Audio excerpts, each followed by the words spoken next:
We interrupt this program for a special news bulletin. 3 young singers who soared to the heights of show business on the current rock and roll craze were killed today in the crash of a light plane in an Iowa snow flurry. The singers were identified as Ritchie Valens, 17, Buddy Holly, 22, and J.P. Richardson, known professionally as the Big Bopper. The aircraft chartered from the Dwyer Flying Service crashed near Mason City, ironically the setting for the prominent musical The Music Man. The pilot, Roger Peterson of Clear Lake, Iowa, was also killed. The 3 singers had appeared at the Surf Ballroom in Clear Lake, Iowa last night and were on their way to Fargo, North Dakota. Their small chartered plane crashed in a lonely farmyard about 15 miles northwest of Mason City. Cause of the crash was due to inclement weather conditions. Details upcoming from Action Central News. A long time ago, I can still remember how that music used to make me smile.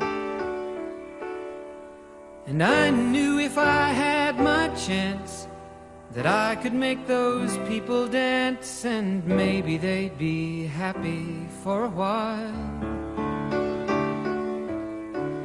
But February made me shiver with every paper I deliver. Bad news on the doorstep, I couldn't take one more step. I can't remember if I cried when I read about his widowed bride, but something touched me deep inside the day the music died. So bye-bye, Miss American Pie. Drove my Chevy to the levee, but the levee was dry. And them good old boys were drinking whiskey and rye, singing, this'll be the day that I die. This'll be the day that I die. Did you write the book of love, and do you have faith in God above? If the Bible tells you so. Do you believe in rock and roll? Can music save your mortal soul? And can you teach me how to dance real slow? Well, I know that you're in love with him, 'cause I saw you dancing in the gym. You both kicked off your shoes. Man, I dig those rhythm and blues. I was a lonely teenage bronc and buck with a pink carnation and a pickup truck, but I knew I was out of luck the day the music died. I started singing bye-bye, Miss American Pie. Drove my Chevy to the levee, but the levee was dry. Them good old boys were drinking whiskey and rye and singing, this'll be the day that I die. This'll be the day that I die. Now for 10 years we've been on our own, and moss grows fat on a rolling stone, but that's not how it used to be.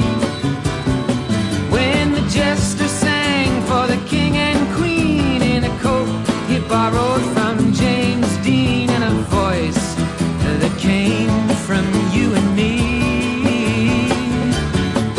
Oh, and while the king was looking down, the jester stole his thorny crown. The courtroom was adjourned. No verdict was returned. And while Lennon read a book on Marx, the quartet practiced in the park, and we sang dirges in the dark the day the music died. We were singing bye-bye, Miss American Pie. Drove my Chevy to the levee, but the levee was dry. Them good old boys were drinking whiskey and rye and singing, this'll be the day that I die. This'll be the day that I die. Helter-skelter in the summer swelter, the birds flew off with a fallout shelter, 8 miles high and falling fast.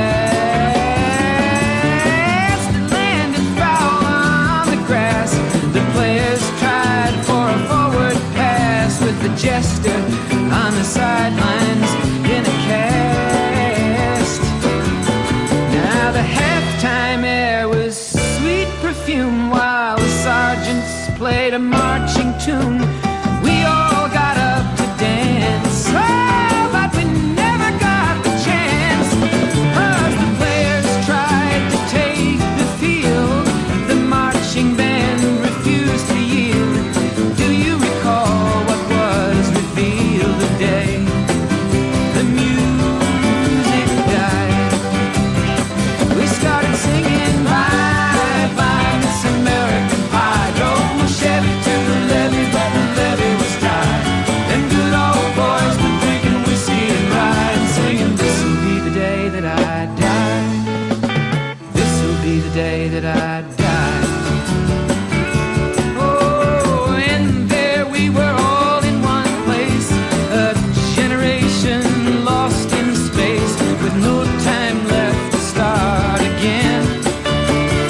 So come on, Jack, be nimble, Jack, be quick. Jack Flash sat on a candlestick, 'cause fire is the devil's only friend. Oh, and as I watched him on the stage, my hands were clenched in fists of rage. No angel born in hell could break that Satan's spell. And as the flames climbed high into the night, to light the sacrificial rite, I saw Satan laughing with delight the day the music died. He was singing bye bye Miss American Pie. Drove my Chevy to the levee, but the levee was dry. Them good old boys were drinking whiskey and rye and singing, this'll be the day that I die. This'll be the day that I die. I met a girl who sang the blues, and I asked her for some happy news, but she just smiled and turned away. I went down to the sacred store where I'd heard the music years before, but the man there said the music wouldn't play. And in the streets the children screamed, the lovers cried and the poets dreamed, but not a word was spoken. The church bells all were broken. And the three men I admire most, the Father, Son, and the Holy Ghost, they caught the last train for the coast the day the music died. And they were singing bye bye Miss American Pie. Drove my Chevy to the levee, but the levee was dry. And them good old boys were drinking whiskey and rye, singing, this'll be the day that I die. This'll be the day that I die. They were singing bye bye Miss American Pie. Drove my Chevy to the levee, but the levee was dry. Them good old boys were drinking whiskey and rye, singing, this'll be the day that I die. First song we've just heard is Don McLean's The Day the Music Died, also known as American Pie. Welcome to Live Now Die, and today we will be learning about the death and paying tributes to Buddy Holly, Ritchie Valens, and of course J.P. Richardson, the Big Bopper. Hey Richie, relax man, everything's cool. Besides, the sky belongs to the stars, right?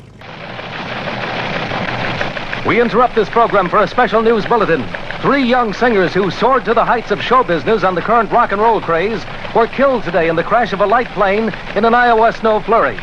The singers were identified as Ritchie Valens, 17, Buddy Holly, 22, and J.P. Richardson, known professionally as the Big Bopper.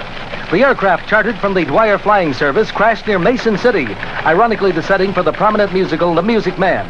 The pilot, Roger Peterson of Clear Lake, Iowa, was also killed. The 3 singers had appeared at the Surf Ballroom in Clear Lake, Iowa last night and were on their way to Fargo, North Dakota. Their small chartered plane crashed in a lonely farmyard about 15 miles northwest of Mason City. Cause of the crash was due to inclement weather conditions. Details upcoming from Action Central News. And welcome back to Live No Die Live with me, Jim MacDonald, and let's have a couple of tracks back to back now then by the artists in question. Then we'll come back and I will tell you about the artists and how they sadly died.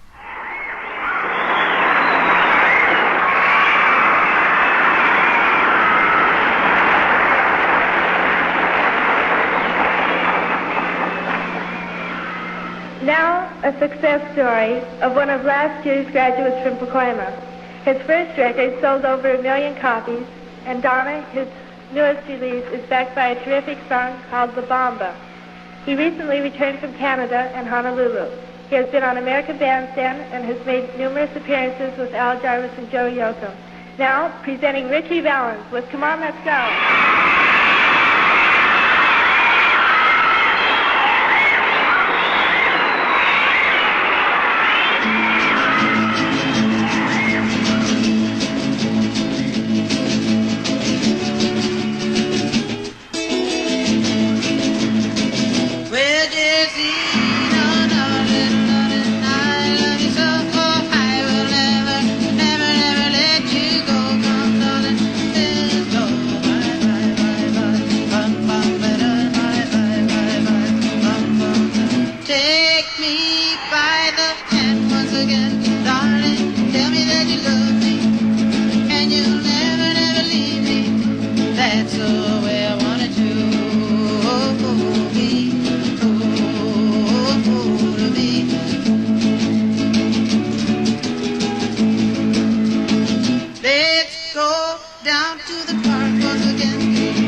need you, Peggy Sue.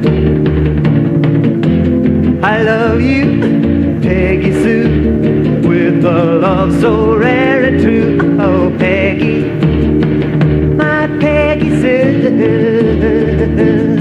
Well, I love you, gal, and I want you, Peggy Sue.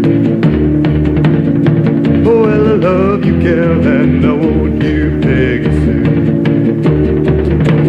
Big Bopper. Hello, baby. Yeah, this is the Big Bopper speaking. Oh, you sweet thing. Do I want? Will I want? Oh, baby, you know what I like.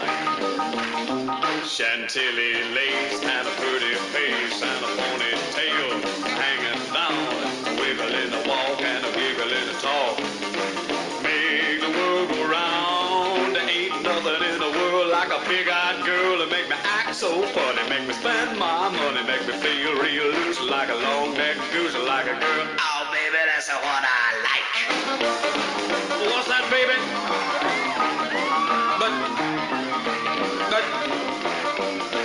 But, oh, honey.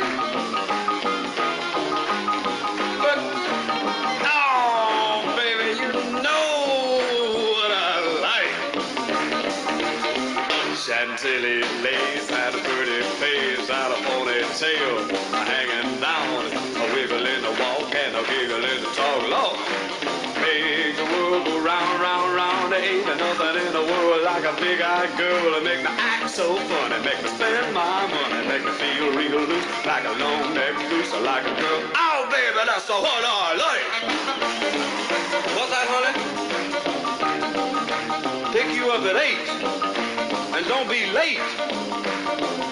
But, baby, I ain't got no money, honey. Oh, all right, honey, you know what I like. Chantilly lace and a pretty face, ponytail hanging down, a wiggle in the walk and a giggle in the talk. Lord, made the world go round. There ain't nothing in the world like a big-eyed girl that make me act so funny, make me spend my money, make me feel real loose like a long-necked goose and like a girl. Oh, baby, that's what I like.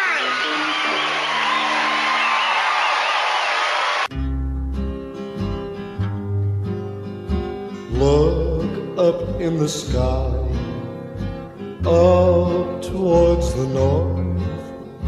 There are 3 new stars, brightly shining forth. They're shining oh so bright from heaven above. Gee, we're gonna miss you. Everybody sends their love. Richie, you were just starting to realize your dreams. Everyone calls me a kid, but you were only 17. Now Almighty God has called you, oh so far away. Maybe it's to save some boy or girl who might have gone astray. And with your star shining through the dark and lonely night, to light the path and show the way that's right. Gee, we're gonna miss you. Everybody sends their love. Buddy, I can still see you with that shy grin on your face. Seems like your hair was always a little messed up, kind of out of place. Now, not many people actually knew you or understood how you felt. But just a song from you could make the coldest heart melt. Well, you're singing for God now. in his chorus in the sky. Buddy Holly, I'll always remember you with tears in my eyes. Gee, we're gonna miss you. Everybody sends their love. I see a stout man. The Big Bopper is your name. God called you to heaven, maybe for new fortune and fame. Keep wearing that big Stetson hat and ramble up to the mic. And don't forget those wonderful words. You know what I like.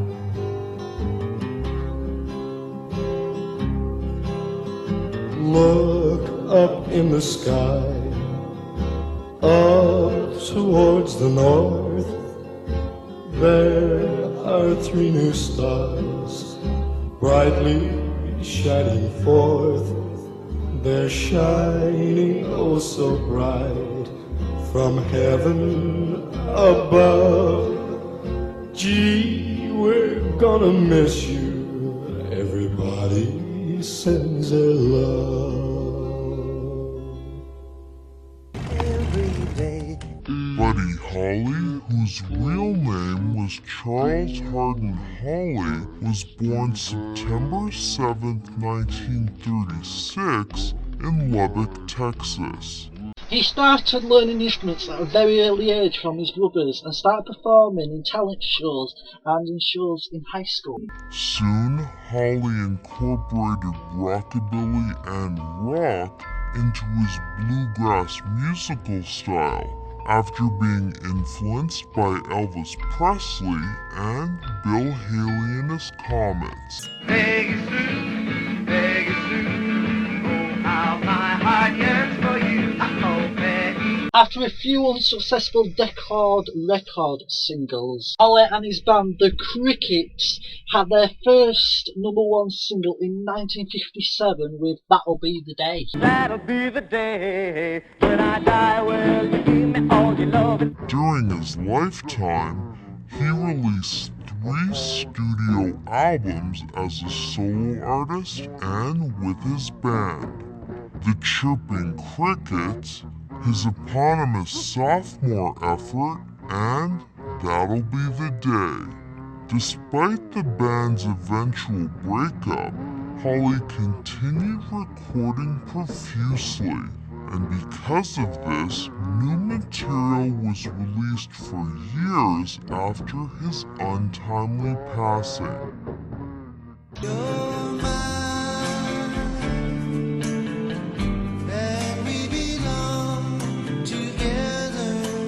Ritchie Valens was born Richard Stephen Valenzuela on May 13, 1941 in Pacoima, California. He was exposed to all different kinds of instruments from an early age, and that's why he played at humorous events from his early teens. Shortly after signing to Delphi Records in 1958, Valens began recording with a full band at Hollywood's Gold Star Studios. Sad news about Valens, he never put out any records, but he did record 7 successful tracks. This included the #2 track, Donna.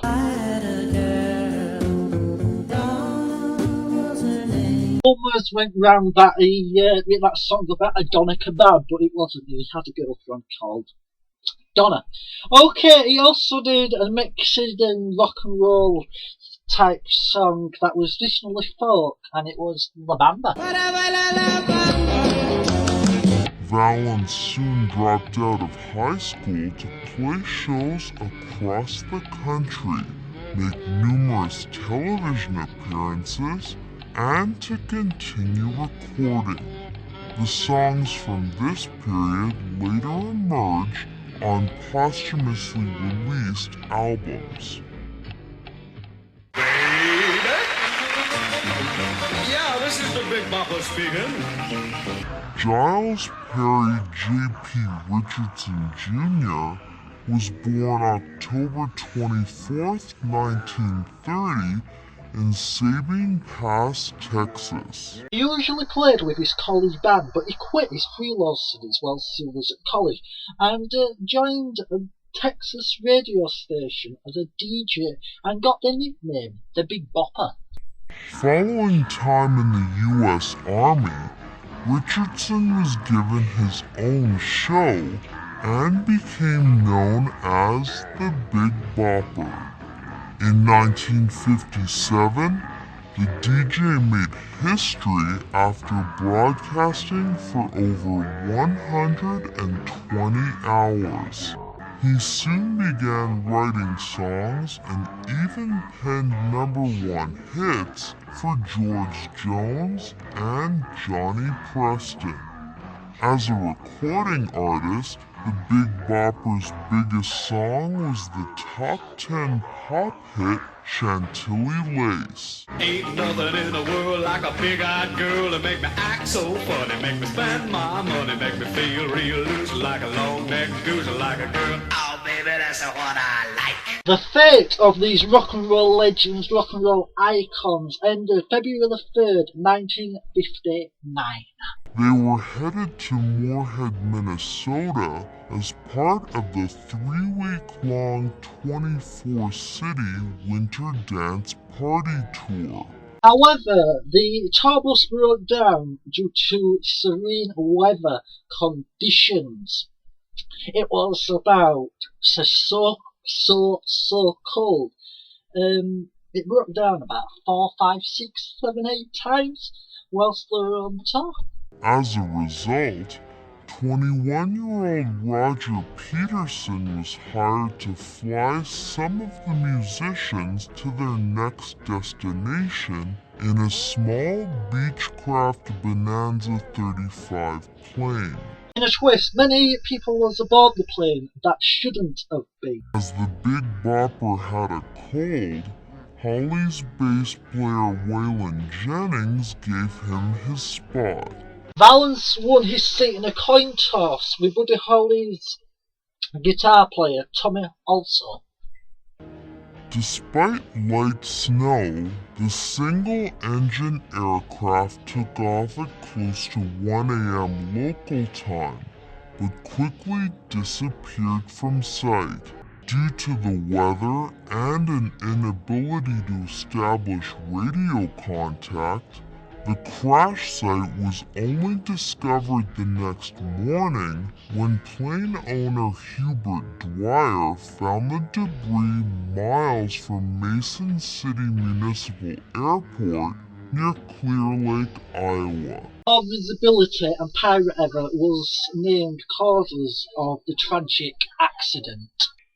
The coroner reported the impact of the crash had caused brain trauma and resulted in the unfortunate deaths of all those aboard. After the tragic accident, the legacies of these 3 musicians still lives on today. The Big Bopper was remembered as a record-breaking DJ. Ritchie Valens opened doors for Chicago and Latin rock. And Buddy Holly popularized the band lineup of 2 guitars, bass, and drums while appealing to both black and white audiences with his mix of rockabilly, country, and R&B. As such, they will always be remembered as rock and roll legends and the 3 musicians that started rock and roll.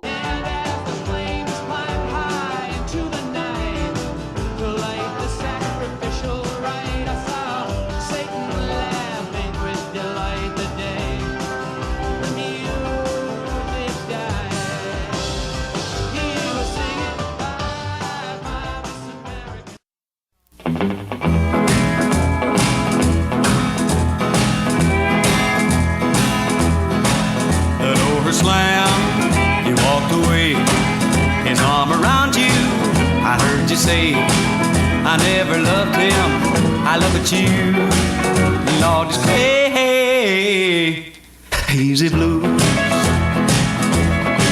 I'm going downtown to buy a gun. Give me that long black, shiny one. I'm gonna end it, my troubles lose. Lord, it's crazy blues. I made you my queen, both night and day. Snap your little finger and I'd be your slave. You didn't want to wear the crown, didn't want to be queen.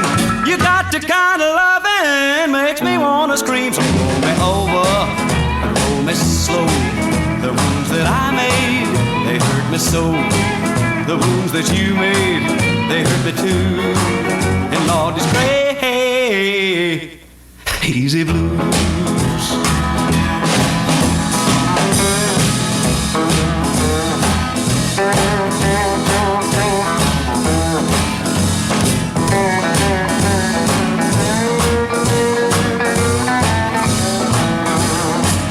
I made you my queen, both night and day.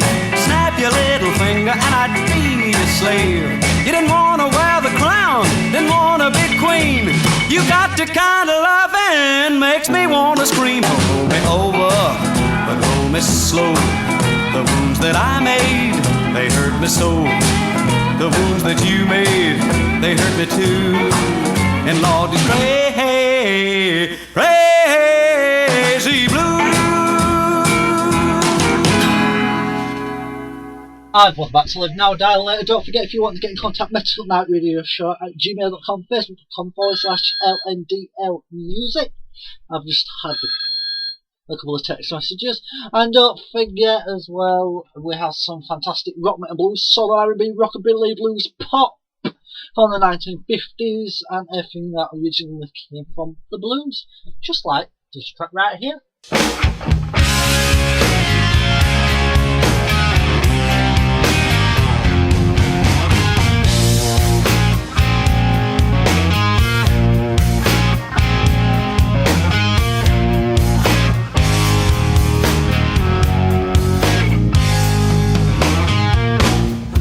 See your face, but I know that you're not there.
And we're back to Live No Day Later. I've got a little bit of Brad Wilson on its way next year, and a little bit of Mete Egg London Blues, also known as Mete's London Blues genre as well.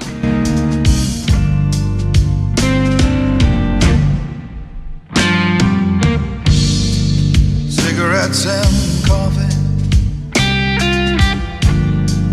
a trail of evidence leading to a broken heart, torn in two. It happened so suddenly, it took me by surprise. Seen from an old time movie, misery loves company. Feel like I'm on thin ice, guilty in love. I'm still breathing. Never felt the way I felt about you. I'm still breathing. Yeah.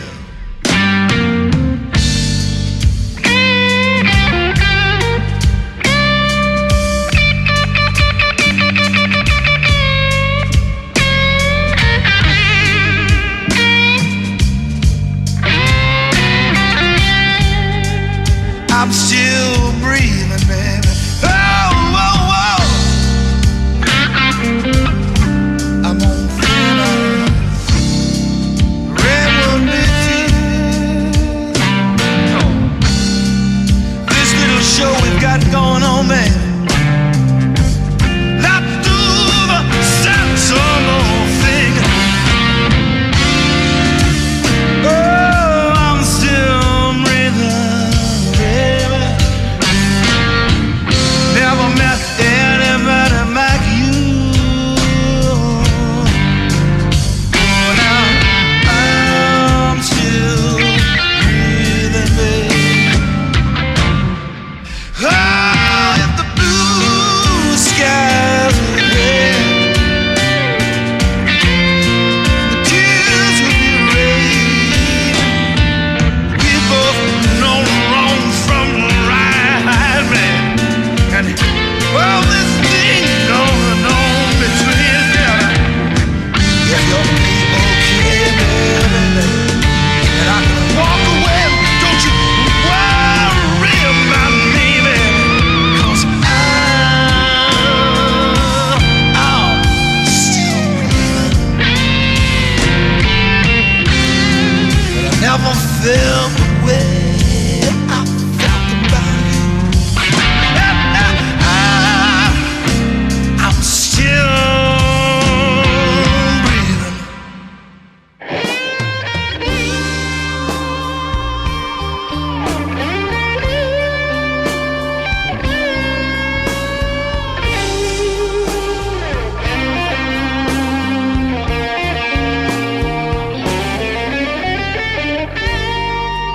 I'm on the right track, so I guess you must be on the wrong train.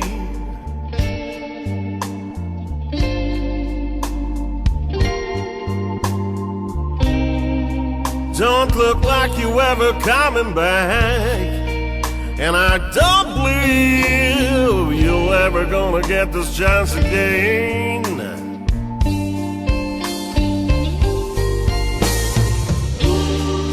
When I'm on the right track, but I'm going home, and I'm going home alone. Well, I'm on the right track, the right station, and the right time.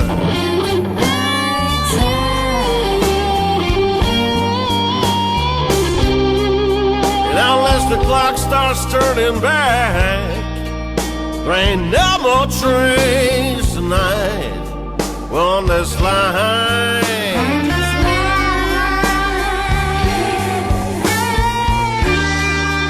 I'm on the right track, but I'm going home,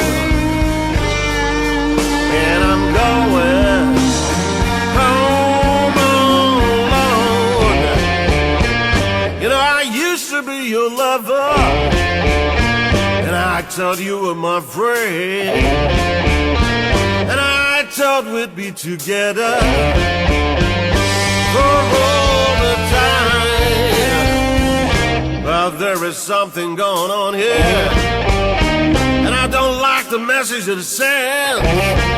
Forever and ever come to an end.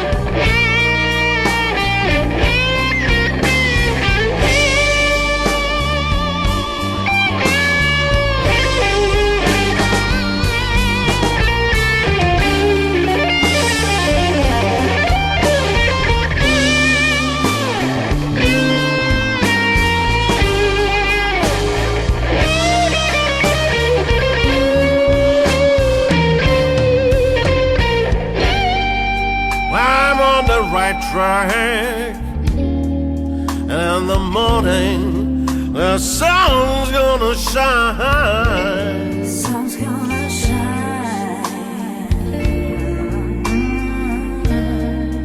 Well, the moon will light my way at night, and I'll find somebody else that I can call mine.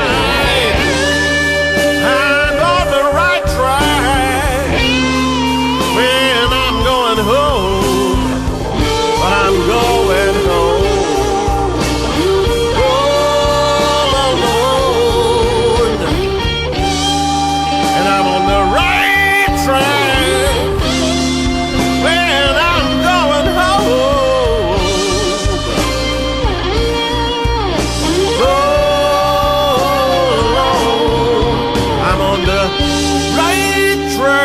My friend, when I'm going home, all alone.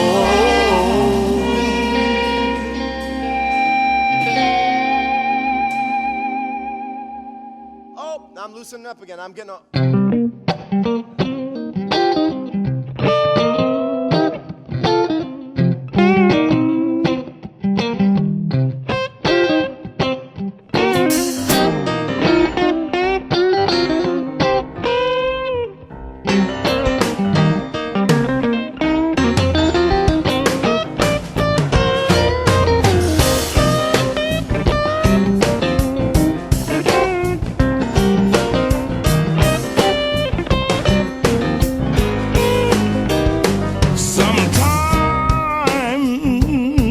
Impatient, but she cools me without words, and she comes so sweet and softly, my hummingbird.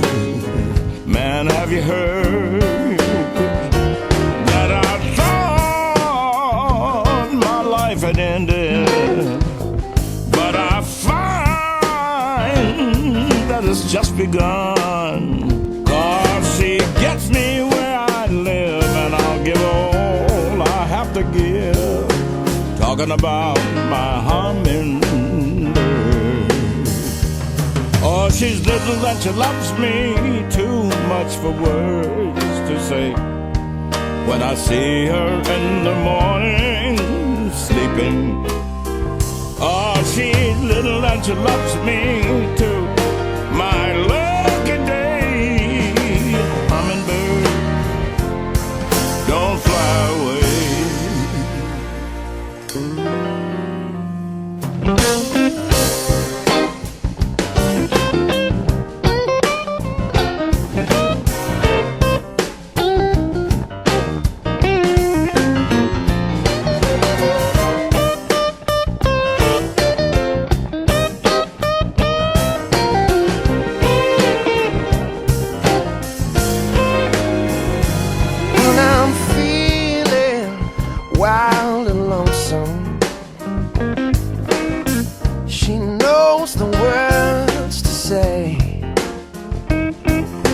she gives me a little understanding in her special way.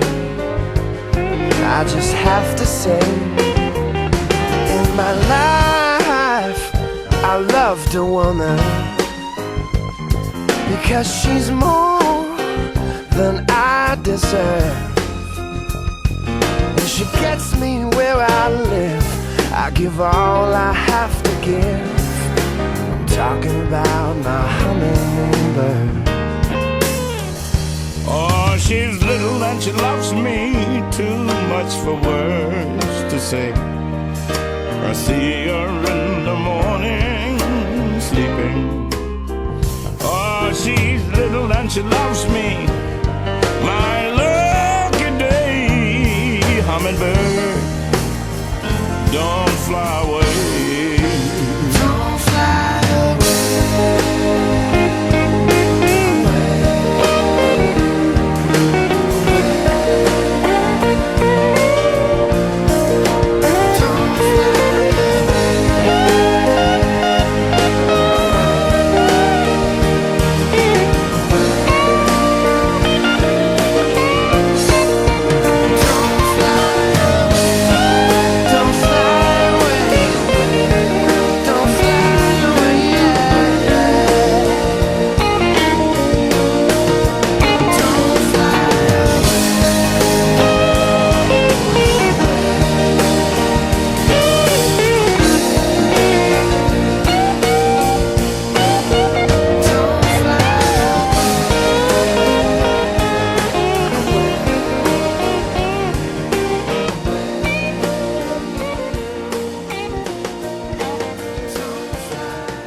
Mette's London Bluesian. Okay, it's time for useless facts and useless information on Live Now Dollar.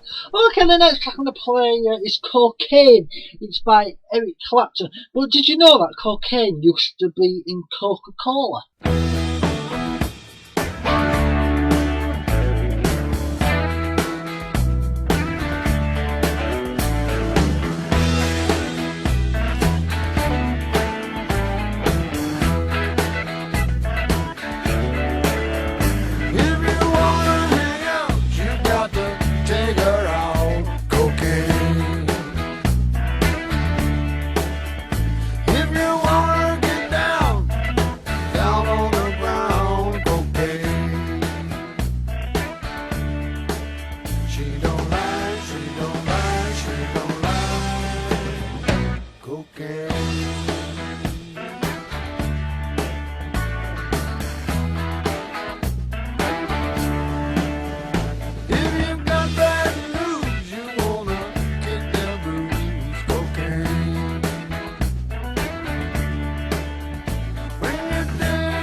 asking me for money.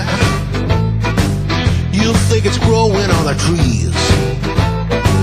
I don't think that you're so funny. Can't you see when a man is on his knees? These are hard times, baby. These are hard times, baby. These are hard times, baby. We're getting harder all the time. You're always leaving me so lonely, so you can run all over town.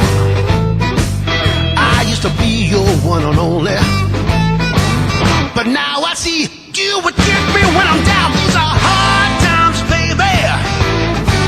These are hard times, baby. These are hard times, baby. They're getting harder all the time. Yes, they are.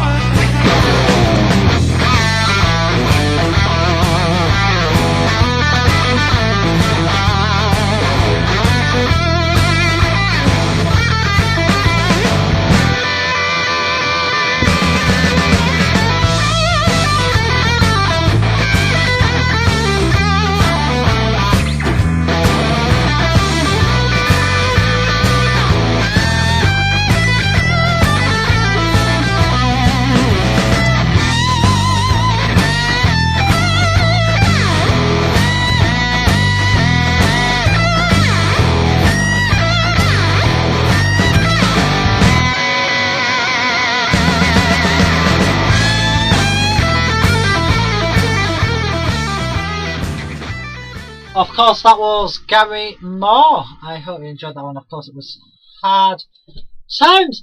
One a bit of a thing that he died February the 6th, 2011 in Spain at the age of 58. Played in bands like Fiddle Lizzy, Skid Row, all sorts of bands, and a very, very popular guitarist. And played with a couple of legends as well. He did play with B.B. King as well. I can check a lot of them videos out when you're playing with all named artists on YouTube. Let's go to youtube.com/Gary Moore, and they'll all be on there. Welcome to Live Now Dialect with me, Jim McDonald. If you've just tuned in, this is a 5-hour show playing the best in rock and blues, soul and R&B, rockabilly, surf, and everything that traditionally came from the blues. We're also playing British pop as well from the 1950s. So if you've got a song you would like me to play, you can email metalnightradioshow@gmail.com, facebook.com/LNDL Music, and I'll spin it for you. Okay, second of this one. Do you want your Taylor?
Don't look for trouble.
of me.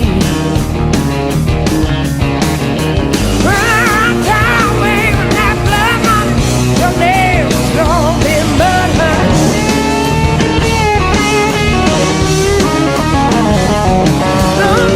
Run down, waving that blood money. Your name's gonna be mud honey.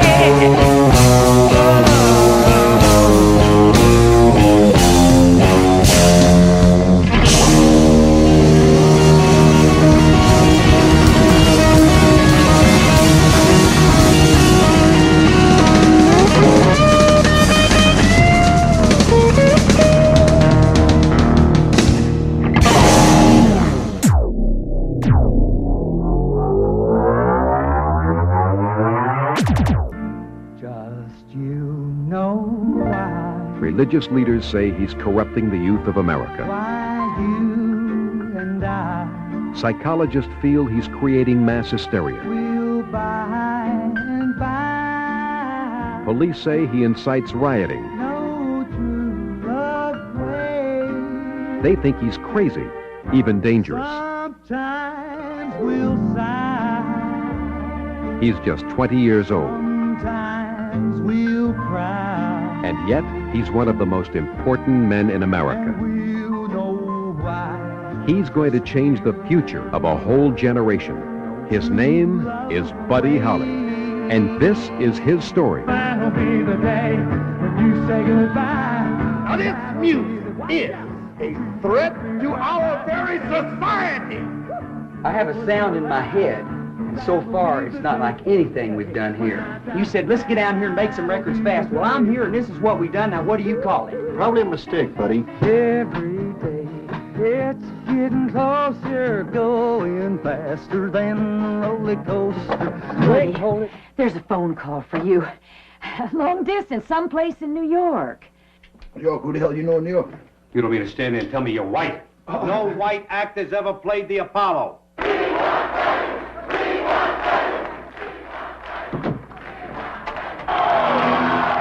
get ready, we're gonna play some rock and roll. Well, that'll be the day when you say goodbye. That'll be the day when you make me cry. I've never, ever chased after a girl before in my life. Now, if you're not going to go out with me, I want to know why. Peggy Sue, pretty, pretty, pretty Peggy Sue. Don't say anything like that again. All my love, all my giving, you don't know what you've been. Come on, love for real and not fade away. Now my love's bigger than the Cadillac. Well, I tried to show you and you tried to leave back. The Buddy Holly story. You'll be laughing, crying, singing, and stomping your feet.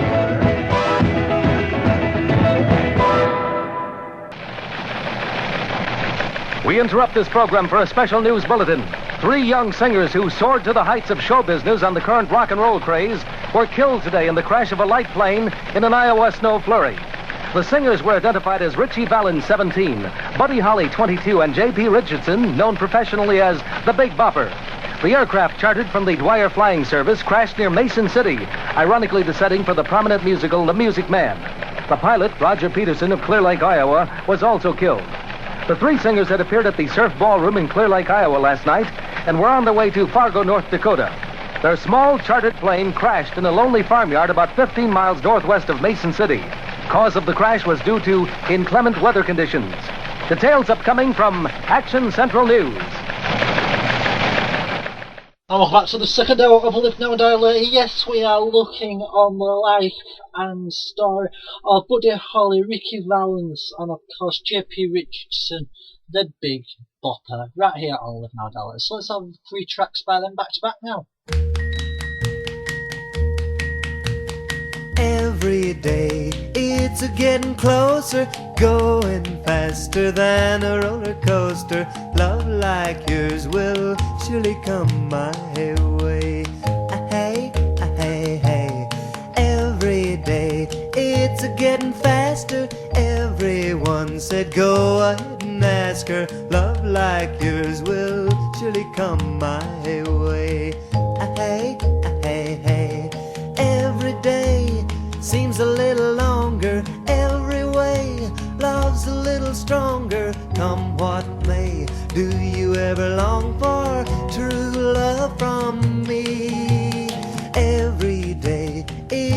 getting closer, going faster than a roller coaster. Love like yours will surely come my way. Hey, hey, hey.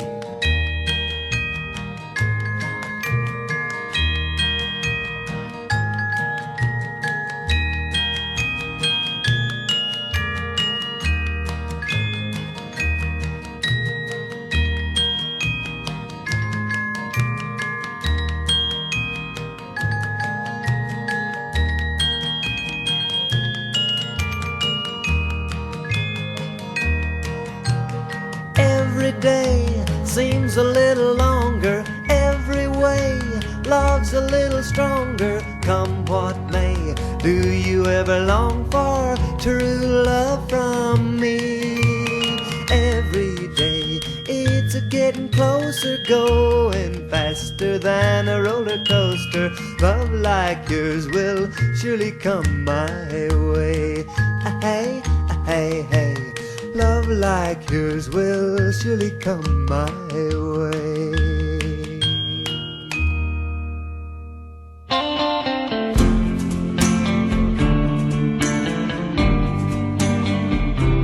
You're mine,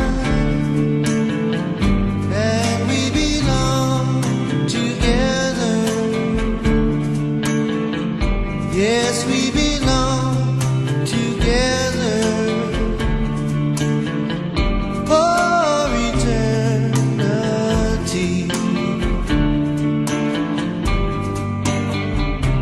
you're mine. Your lips belong to me.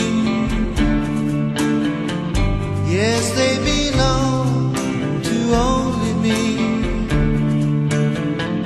For eternity.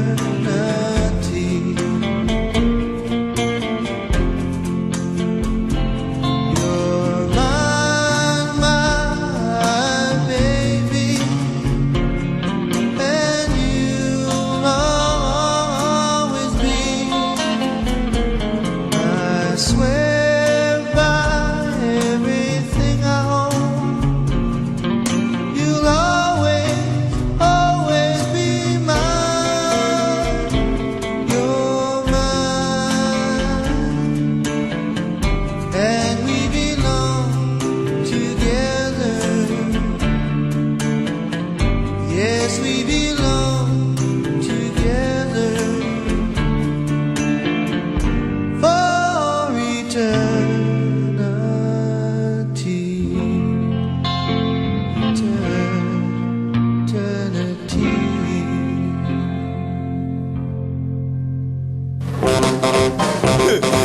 Oh Lord, if you can't help me, for goodness sake, don't help that big fuzzy one. Our preacher went out walking, was on Sunday morning, was against his religion, but he took his gun along. Shot himself, somebody found quail in one little measly how. But on his way returning home, he met a great big grizzly bear. Well, the bear got down in the middle of the road, on all four like a great big toad. He looked that preacher out square in the eye. The preacher looked at him and he said bye-bye. Started down the road, took out to run. The bear right after that preacher did come. They run and they run for about a mile, and they both sat down and they rested a while. Preacher got up, started again. The bear started out with more vim than they ran, and they ran till he spotted a tree. He said, up on the limb is the place for me. The bear got close, made a grab at him. Preacher leaped up and he made the limb, pulled himself up and he turned about, cast his eyes to the sky, and he did shout, oh Lord, you delivered Daniel from the lion den. Also delivered Jonah from the belly of the whale, and then now Hebrew children from the fiery furnace. So the good book do declare, oh Lord, if you can't help me, for goodness sake, don't help that bear. Well, just off back to Live Now Dial. If you want to get in contact with the show, Metal Light Video Show at gmail.com, facebook.com/LNDL Music.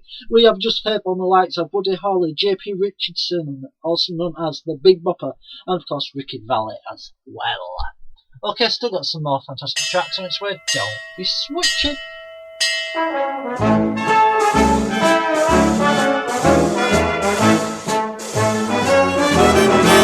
I've got the bell-bottom blues, 'cause my sweetie is a sailor and he's sailing somewhere on the sea. I got the bell-bottom blues, 'cause I'm crazy about a sailor, and I don't know when he's coming back to me. I shake my head and refuse when the fellers come a-calling and they want to take me on a date. I got the bell-bottom blues while the other girls are falling. I just sit around the living room and wait. I wonder if he's looking at the same moon I'm looking at. Every night I'm looking at the moon. I know that if he's praying for the same thing I'm praying for, we'll be together soon.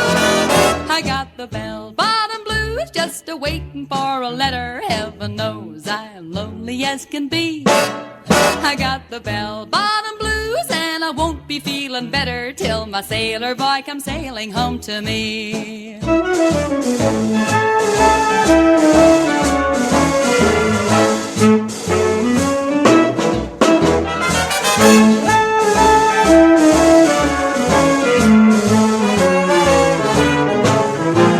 I've got the bell-bottom blues 'cause my sweetie is a sailor and he's sailing somewhere on the sea. I got the bell-bottom blues 'cause I'm crazy about a sailor and I don't know when he's coming back to me. I wonder if he's looking at the same moon I'm looking at. Every night I'm looking at the moon. I know that if he's praying for the same thing I'm praying for, we'll be together soon. I got the bell-bottom blues just a-waiting for a letter. Heaven knows I'm lonely as can be. I got the bell-bottom blues and I won't be feeling better till my sailor boy comes sailing home to me. I got the bell-bottom blues and I won't be feeling better till my sailor boy comes sailing home to me.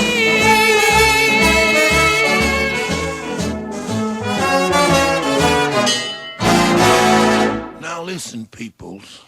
Everybody said they don't like the blues.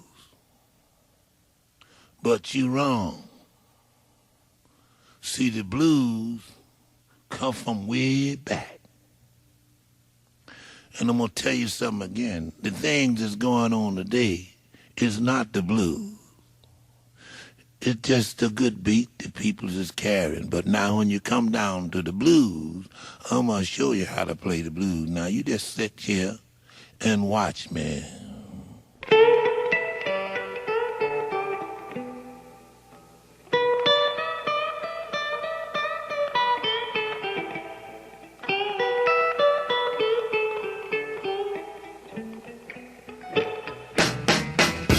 I am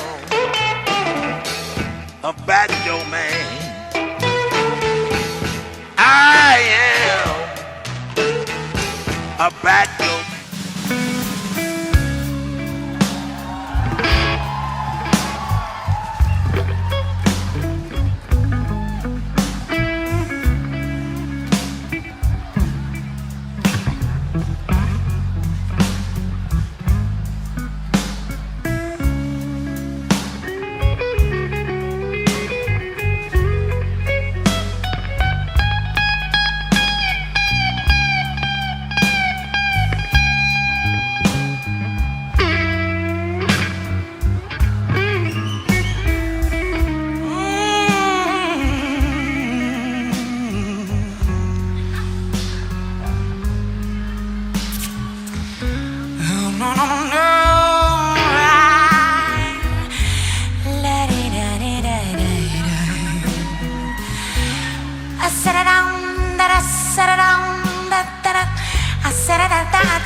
Bring it on down now.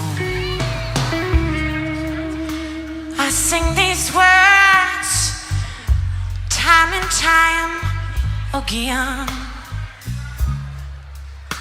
to express my life of being your lover and your friend. And as the clouds cloud high above, they gon' shed their tear, baby. I'm gonna embrace you, baby, with love from all your fear. But am I the one? Am I the one that you love? Am I the one?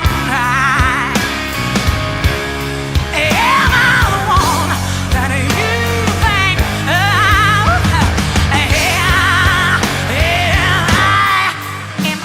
the one?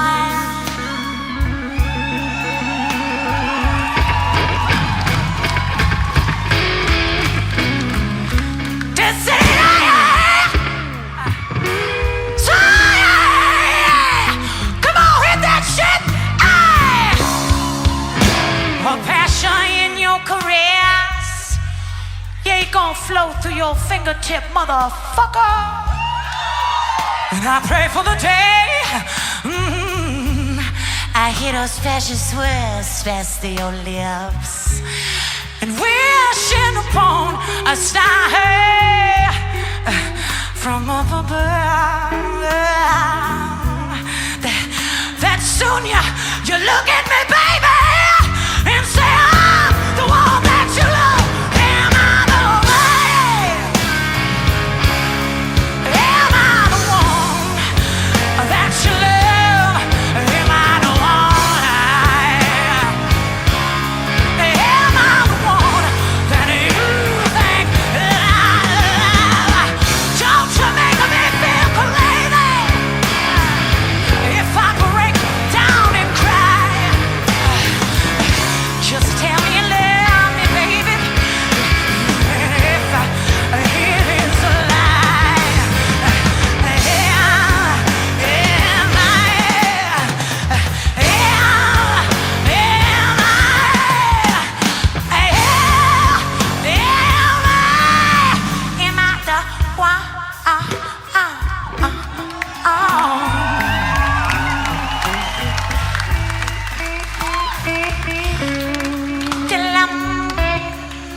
Right down next to mama, and I'll make you feel good, I'll make you feel alright.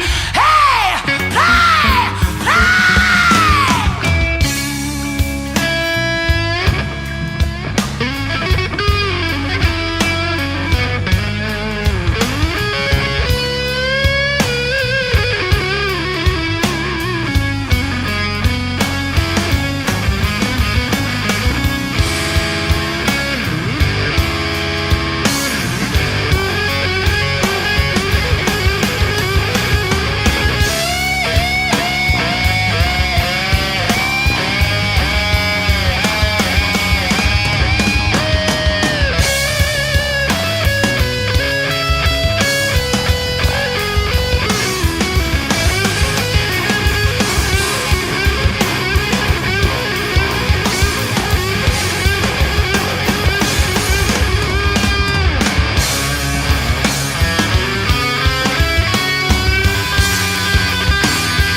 don't shine.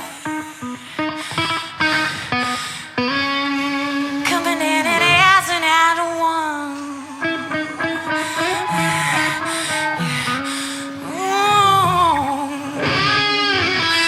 I just wanted to love you. I just wanted to make you feel alright. I just wanted to need you. Oh no.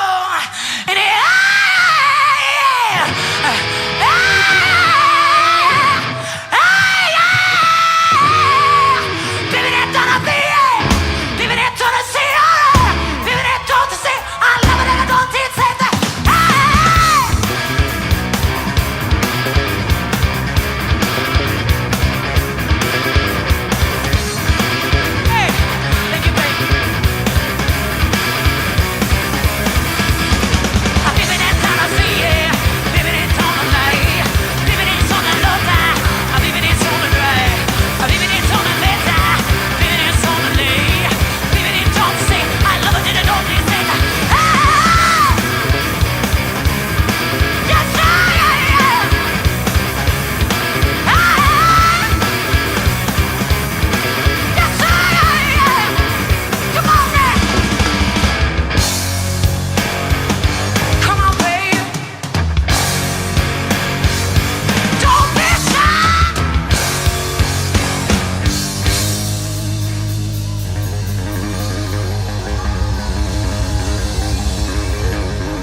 You know one thing?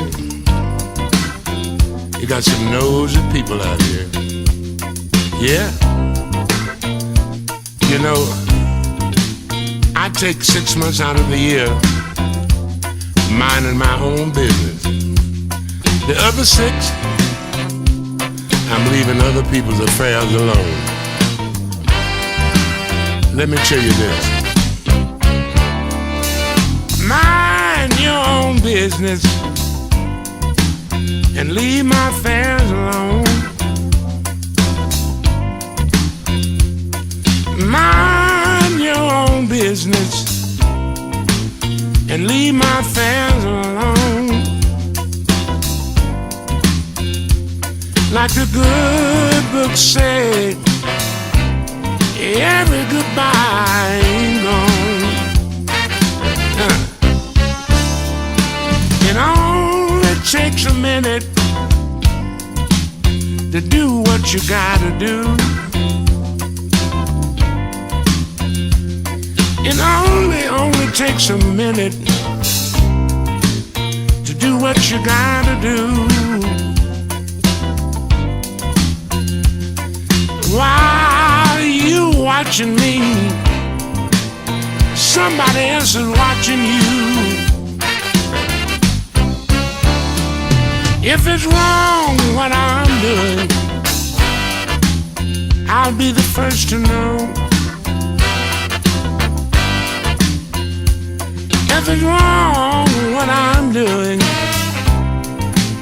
then I'll be the first to know.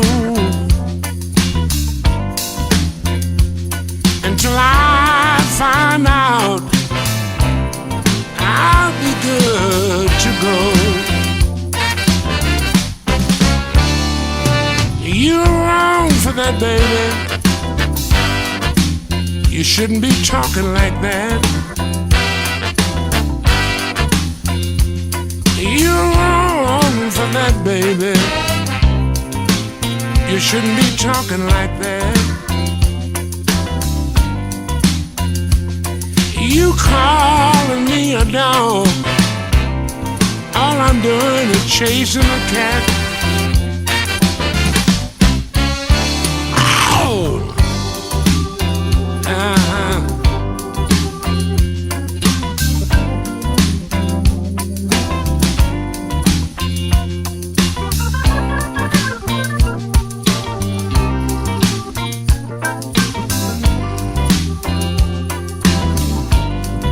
All right.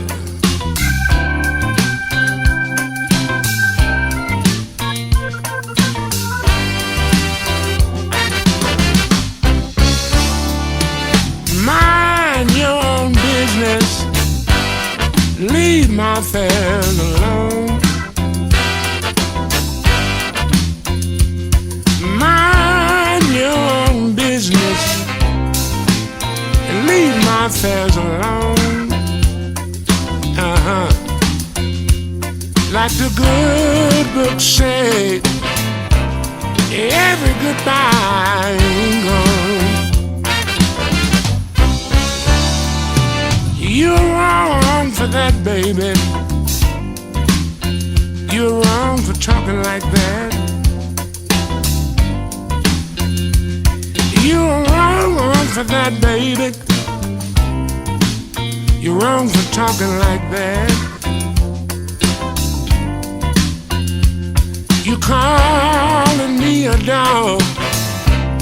All I'm doing is chasing a cat. I want you to mind your own business and leave my affairs alone. If you mind your own business, you can leave my affairs alone. Like the good book said, every goodbye ain't gone. You're running around here talking, telling me all this and that. You ought to be minding your own business. I can take care of my own. Like the good book said, every goodbye ain't gone. Why don't you mind your own business and leave my affairs alone?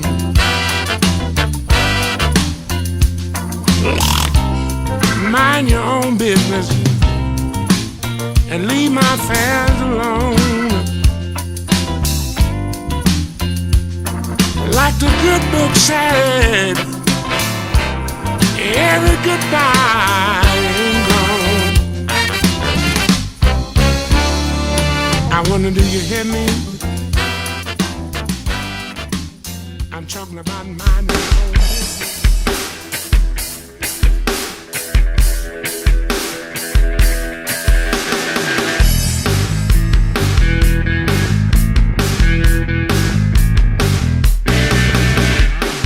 Let me tell you about this place I know, Hollywood, California. Crazy boys, crazy girls, crazy, crazy mixed up world. Now in the night, start to fall, we look for drugs, alcohol. I jump into my limousine, go find a girl they call Charlene. Charlene! Skin-tight blue jeans, Charlene, my little boulevard queen. She got love for hire, say yo, hot on fire, Charlene. Every time I feel the heat, I take a drive down a Sunset Street. I don't look high and I don't look low, 'cause I know right where to go. The same time, the same place, looking for the same sweet young face. Now when the light turns red to green, I roll out my window, I call Charlene. Charlene! Skin-tight blue jeans, Charlene, my little boulevard queen. She got love for hire, say yo, hot on fire, Charlene. Yeah.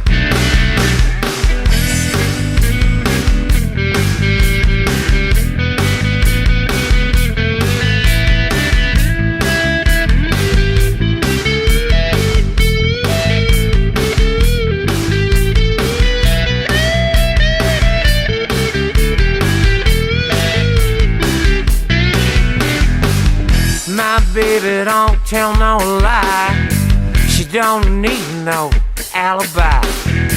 She don't ask me where I go.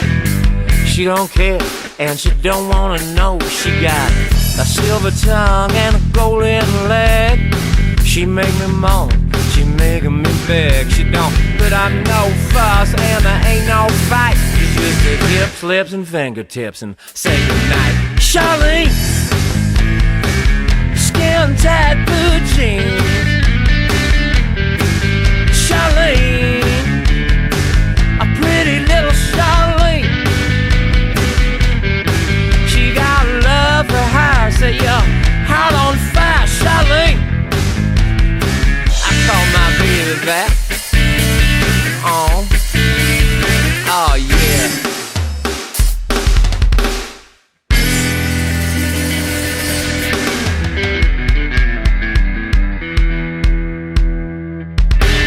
And welcome back to Live Now Dialect of me, Jim. And all close tracks there.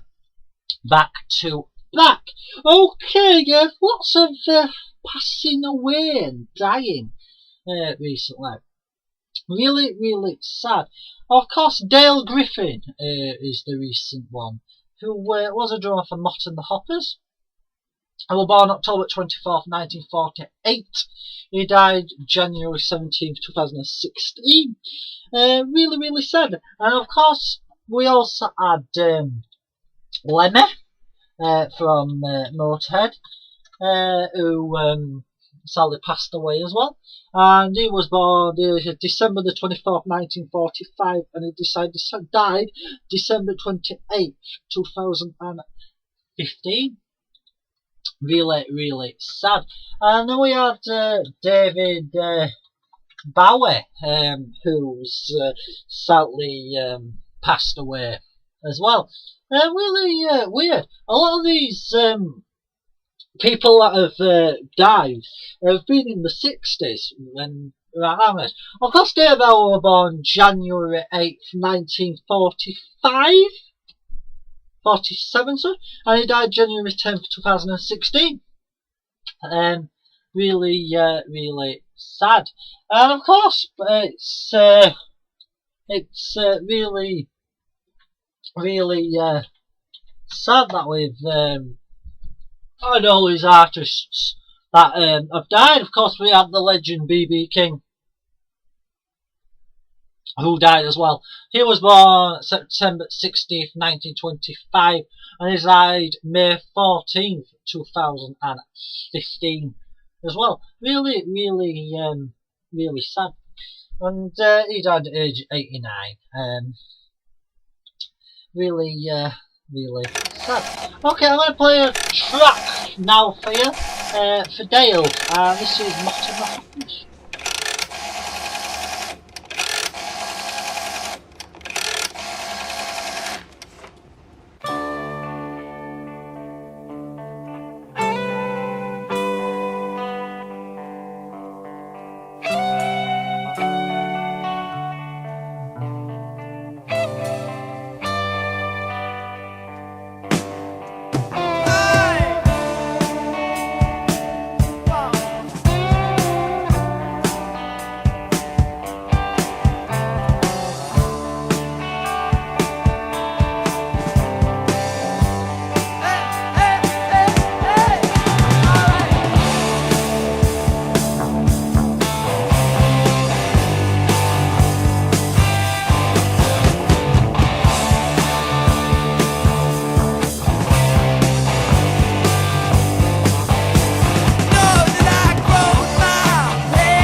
Mr. Prince and watched him turn from a man into a toad. In all my years of being free, many mistakes were made by me, but I've never met a man like you before. I would crawl through the desert, baby, on my hands and knees, just to feel the water of the Babylon Sea. You helped me see my own beauty. You raised me up when I was down. You were tough when you needed to be, and made me laugh with your clowning around. You have a way with words. You have a way with people. You are my friend until the end. I would pray any day at your steeple. I would crawl through the desert now, baby, on my hands and knees, just to feel the water of the Babylon Sea. Ain't nothing like a real man. His words are as good as gold. When he puts his arms around me now, I want him to hold and never let go.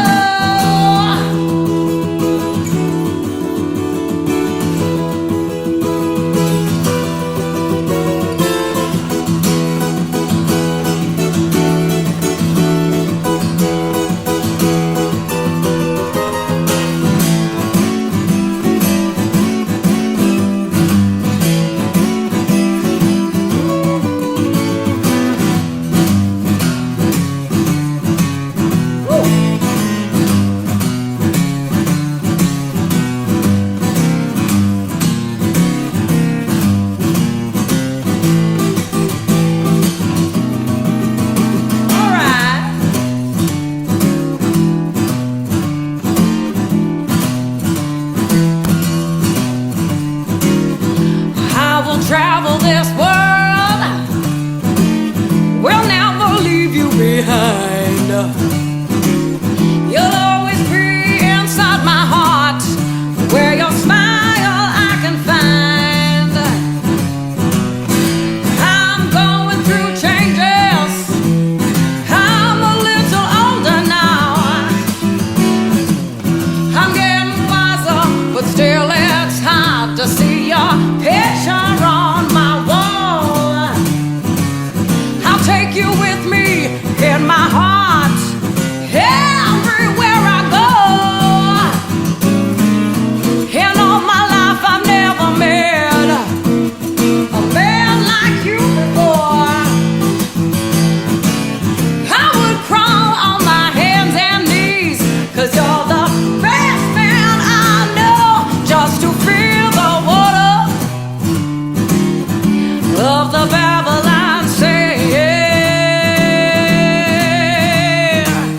Oh, come on, baby, I love it when you play with me like that. Now, let's go in the kitchen and do a little cooking. All right, it's getting hot in here.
with you.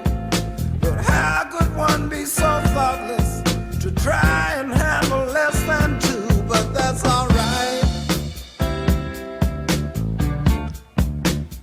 I said that that's alright, baby. I may not want to admit it, I'm just a fool for your stockings, I believe in.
Sweeter, I know mine did. How about you? Yes, it's alright. I said, yes, it is. That's alright. I may not want to admit it, I'm just a fool for your stockings, I believe.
I'm a little lover boy. Yeah, I love my baby, my heart and soul. Love like eyes I won't never grow. She's my sweet little thing. She's my pride and joy. She's my sweet little baby. I'm a little lover boy. She's long and lean. You mess with her, you see a man get mean. She's my sweet little thing. She's my pride and joy. She's my sweet little baby. I'm a little lover boy.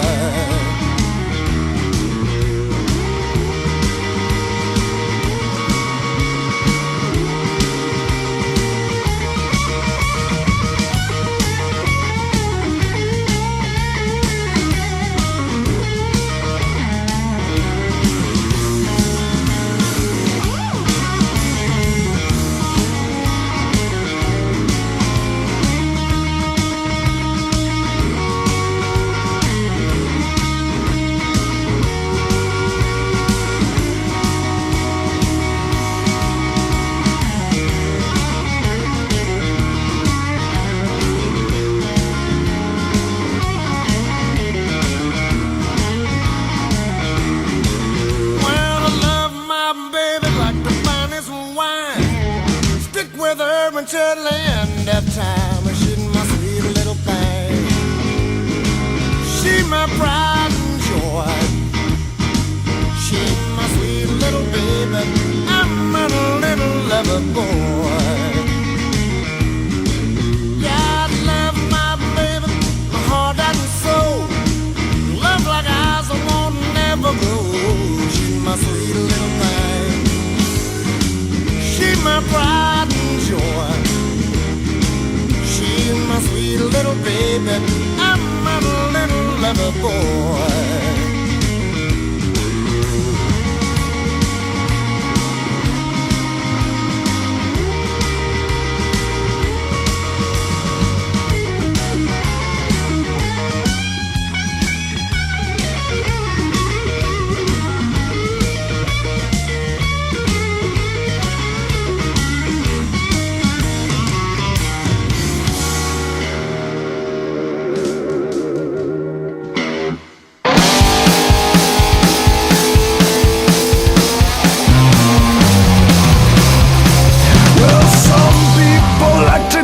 Gasoline, I prefer it calling it wine.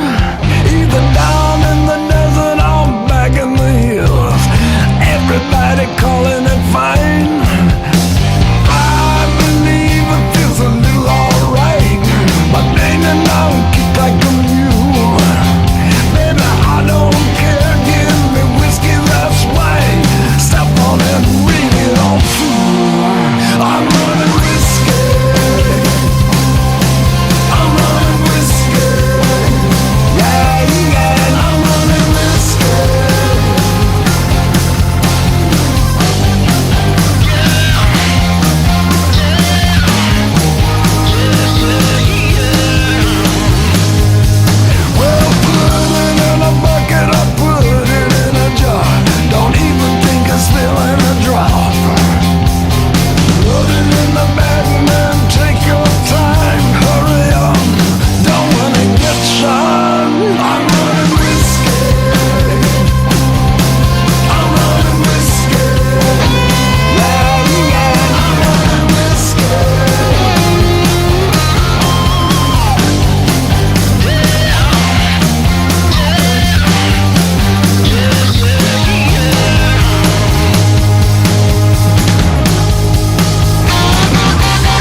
ask what you need. Oh, I'll never ask you why.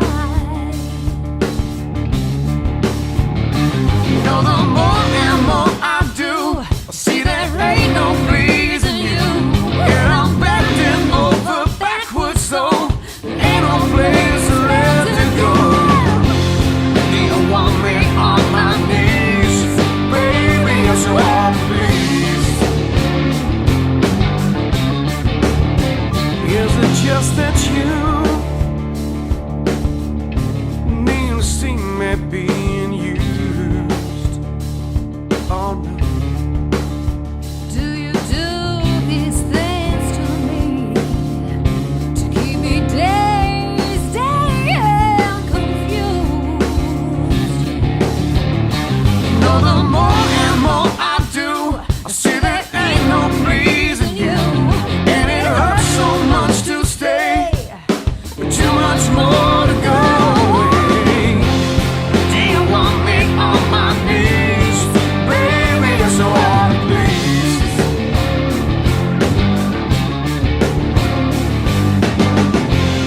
Do you want me on my knees?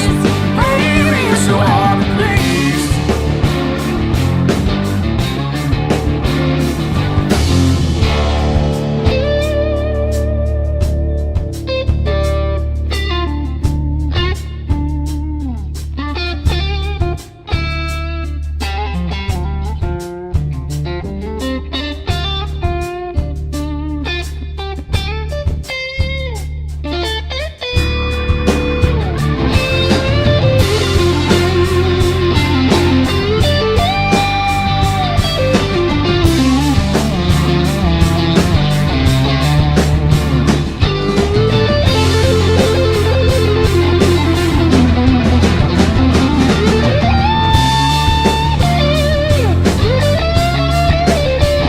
Every day I try,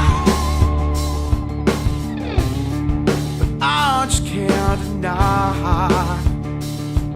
Yeah, yeah. Do you wanna see me beg, cheat, steal, and lie? You know, the more and more I do, I see there ain't no pleasing you. And it hurts so much to stay, but too much more to go away. Do you want me on my knees? Oh yeah. Do you want me on my knees? Yeah, yeah. Do you want me on my knees? Baby, you're so hard to please. Oh yeah. So hard to please. Baby, you're so hard to please. Oh, no. Baby, you're so hard to please. And what back to it now, then it's some fantastic blues, rock, and a load of other tracks as well there, all blend together. Don't forget, if you want to get in contact with the show, Metal Night Radio Show at gmail.com, dgmcdonald2010@hotmail.co.uk, facebook.com/LNDL Music. We've still got some fantastic music on its way. And still got 3 more hours of the show as well.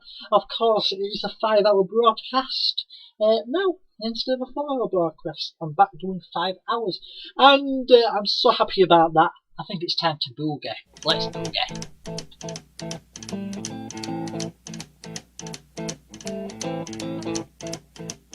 Rumors spreading round United Texas town about the shack outside the game. And you know what I'm talking about. Just let me know if you wanna go to that home out on the range. They got a lot of nice girls.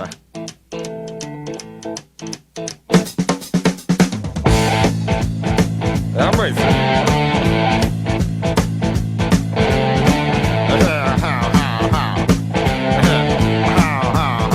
Well, here it's fine if you got the time. And I tend to get yourself now. And here is time, almost every night.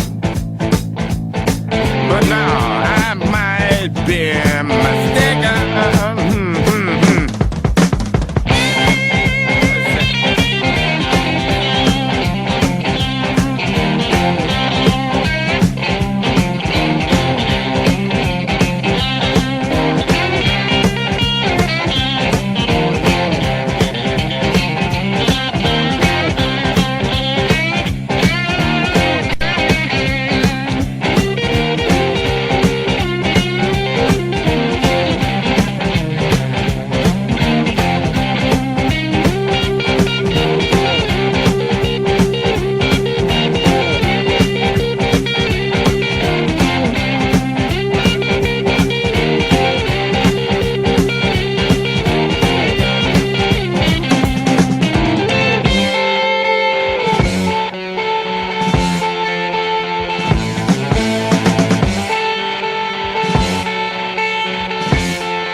Baby.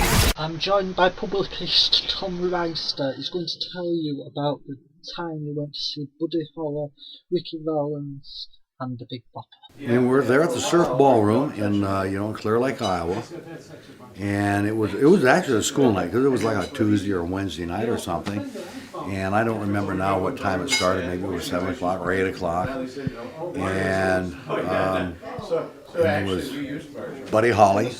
Which one is the worst, the hard margin or the soft one? The Big Bopper, but I think the only real hit, he only had one hit. And Ritchie Valens and Buddy Holly's band, and they played all of the songs that he had as a hit at the time, and maybe some others that he had written that probably later on became a hit.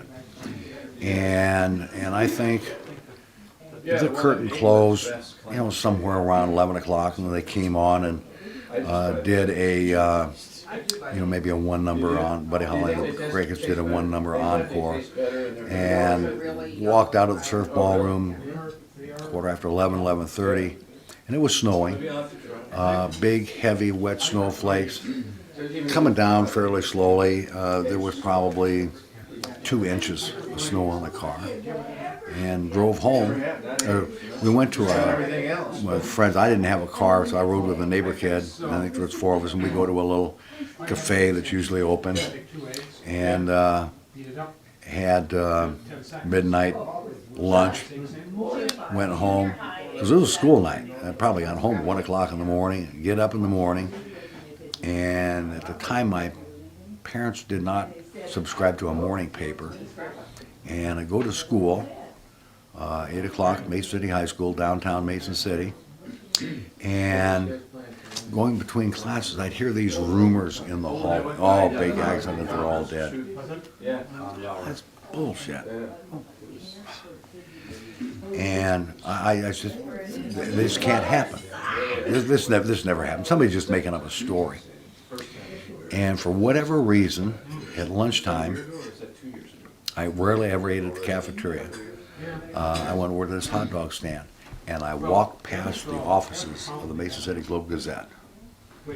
And they had this little glass case in the front of their building that they would put the front page, and there it was. I couldn't believe it. I mean, I think I had a grandma and a grandpa that had died. What the hell, they were in their 80s. And I'm thinking, how can this be? I saw them on stage last night. They were alive and well. They're gone. How can this be? And it really was the first time in my life that it ever hit me that we can be here today and gone tomorrow. And it can happen pretty damn quick. That was my first experience of seeing somebody die. Well, or I didn't see them, but, and I don't know what time the accident took place, maybe 1 o'clock in the morning or something like that. And then more as I've read the history of this guy that was promoting this tour was not the most legitimate guy around. Was screwing, I mean, it was taking money, and it was a run-down, beat-up old bus, and these guys were tired.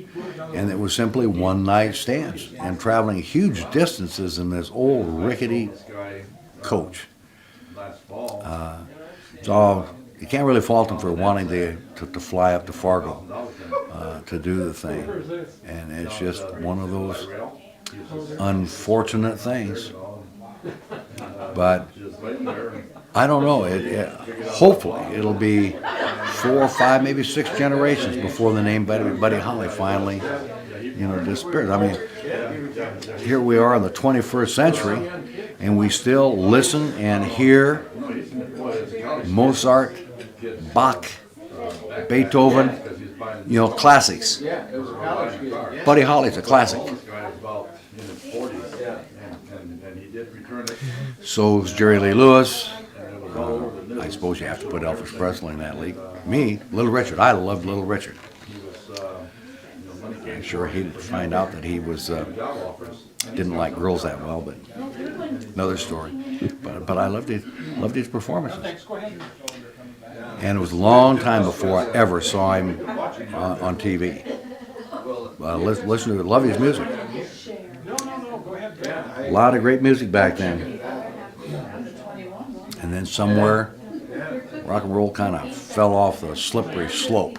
Oh, the little things you say and do make me want to be with you. Rave on, it's a crazy feeling, and I know it's got me reeling when you say I love you. Rave on. The way you dance and hold me tight, the way you kiss and say goodnight. Rave on, it's a crazy feeling, and I know it's got me reeling when you say I love you. Rave on. Oh, well, rave on, it's a crazy feeling, and I know it's got me reeling. I'm so glad that you're revealing your love for me. Rave on and tell me not to be lonely. Tell me you love me only. Rave on.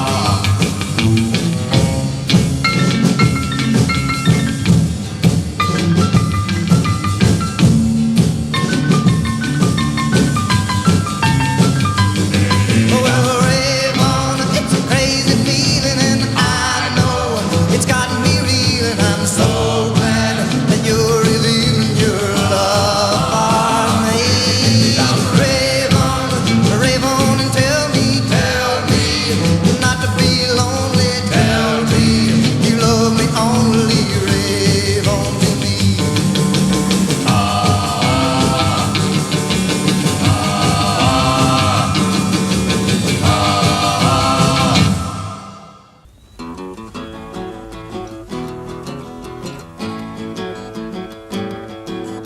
We had a good country band and I played the fiddle. Buddy played the guitar and he used to play the banjo. Son, harmonized like Bill Monroe and the Bluegrass Boys. Bob wore my hat and played the flat top with his son. We played them joints and had a lot of fun with the women.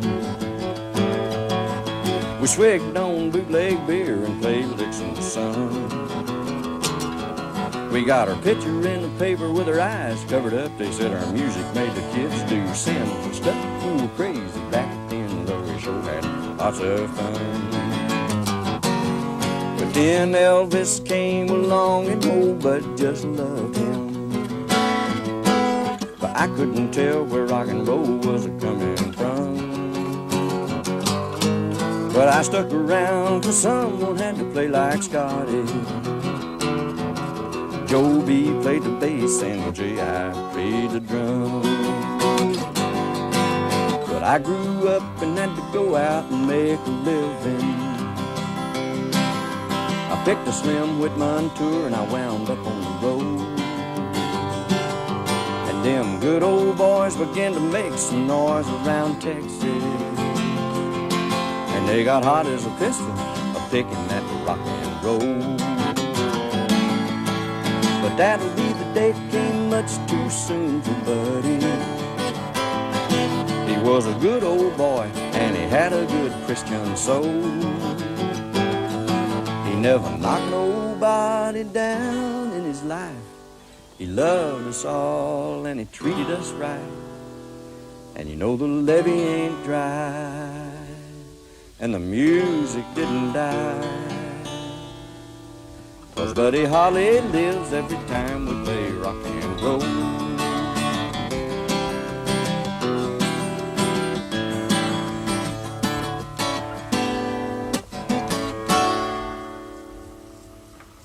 That's Sonny Curtis singing about his old friend Buddy Holly.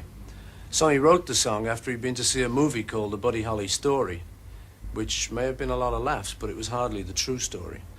So Sonny wrote the song to try and put the record straight. I've always loved Buddy's music, and he's been a big influence on me, but would allow his family and friends to share their memories of him with us. So here it is. It's my tribute to Buddy, the real Buddy Holly story. Hope you enjoy it.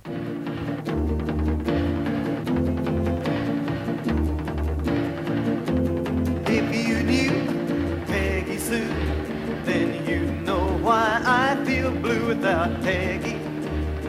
My Peggy Sue. Oh, well, I love you, gal, yes, I need you, Peggy Sue. I love you, Peggy Sue. Yes, I love so very true. Oh, Peggy, my Peggy Sue. Well, I love you, gal, I want you, Peggy Sue. Oh, well, I love you, gal, and I want you, Peggy Sue.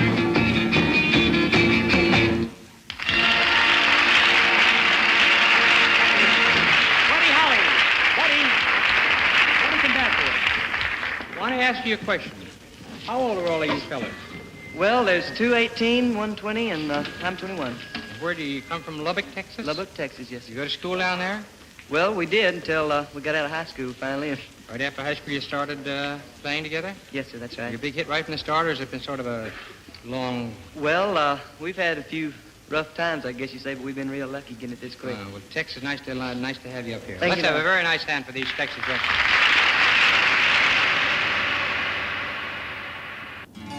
The sweetest words were made for lovers in the gloaming. The sweetest days were the days that used to be. The saddest words I ever heard were words of parting. When you said, sweetheart, remember me. Remember me when the candlelights are gleaming. Remember me at the close of a long, long day. It'll be so sweet when all alone I'm dreaming, just to know you still remember me. guess Buddy got most of his musical talent from mother's side of the family. My father loved music. He couldn't carry a tune in a bag, but he would insist on us playing. And most of the songs that we sang, of course, were Baptist songs, and all old, golden oldies, we called them. And they still use them at the Baptist church that we go to. They had a amateur contest, and Mother and Dad always wanted us to take Buddy because he was so cute, you know. And he had a little violin, but he couldn't play it. It just messed us up, we thought. But anyway, we took him out, and he did sing a song, and I think that might have been what caused us to win the contest. The name of it was "Have You Ever Gone Sailing Down the River of Memories?" And it's an old song, but he sang it so cute. But whenever we was playing, well, he'd fiddle right along with me, and Travis was playing the accordion. But we had grease on his bow, so you couldn't hear him. And we thought we was playing a good trick on him. He didn't ever know the difference at that time. Well, initially, as I remember it, Mother and Dad gave him violin lessons, which he didn't care for at all. And later on, they got him a steel guitar. And that was about the age of 11, I believe. And he said, "No, I don't want a guitar like that. I want one like Travis has got." So he would borrow mine. You think of me, darling, while we're many miles apart. Oh, please be true to me, my darling, for you are the flower of my heart. Where you all from? Where's your hometown? Lubbock, Texas. Well, how far is that from a place like Dallas or Crystal City? I mean, Texas is big, man. Well, our hometown, Lubbock, is 280 miles straight west of Dallas. Would you like to go back there? Sure would. What's the weather like this time of year down there? Oh, it's not quite this cool. It's not. And it's a little bit drier. For I can't live while we're apart. We met when we were about 12 years old, I guess. We started playing together at that time. We were just kind of learning to play. He was playing guitar, and he fooled around with a mandolin some and with a banjo some. We were doing basically country kind of things then. Most of the time we were working at one thing or another. Buddy's father was a carpenter, and we worked as carpenters' helpers and roofing houses, and we worked mainly to make enough money and get together enough money so that we could go to a studio and put down some of the things that we were doing. Tonight I'm so blue, I'm thinking of you. I got to get to near me. Buddy and Bob soon became Lubbock's most popular young act. They had their own business cards and a manager. High Pockets Duncan was a local DJ who looked after the boys and got them gigs at the roller rink and Lubbock's Cotton Club, supporting the many country and rock stars who came through town. It was now, too, that Buddy was joined by another teenager making his name in the clubs, Sonny Curtis.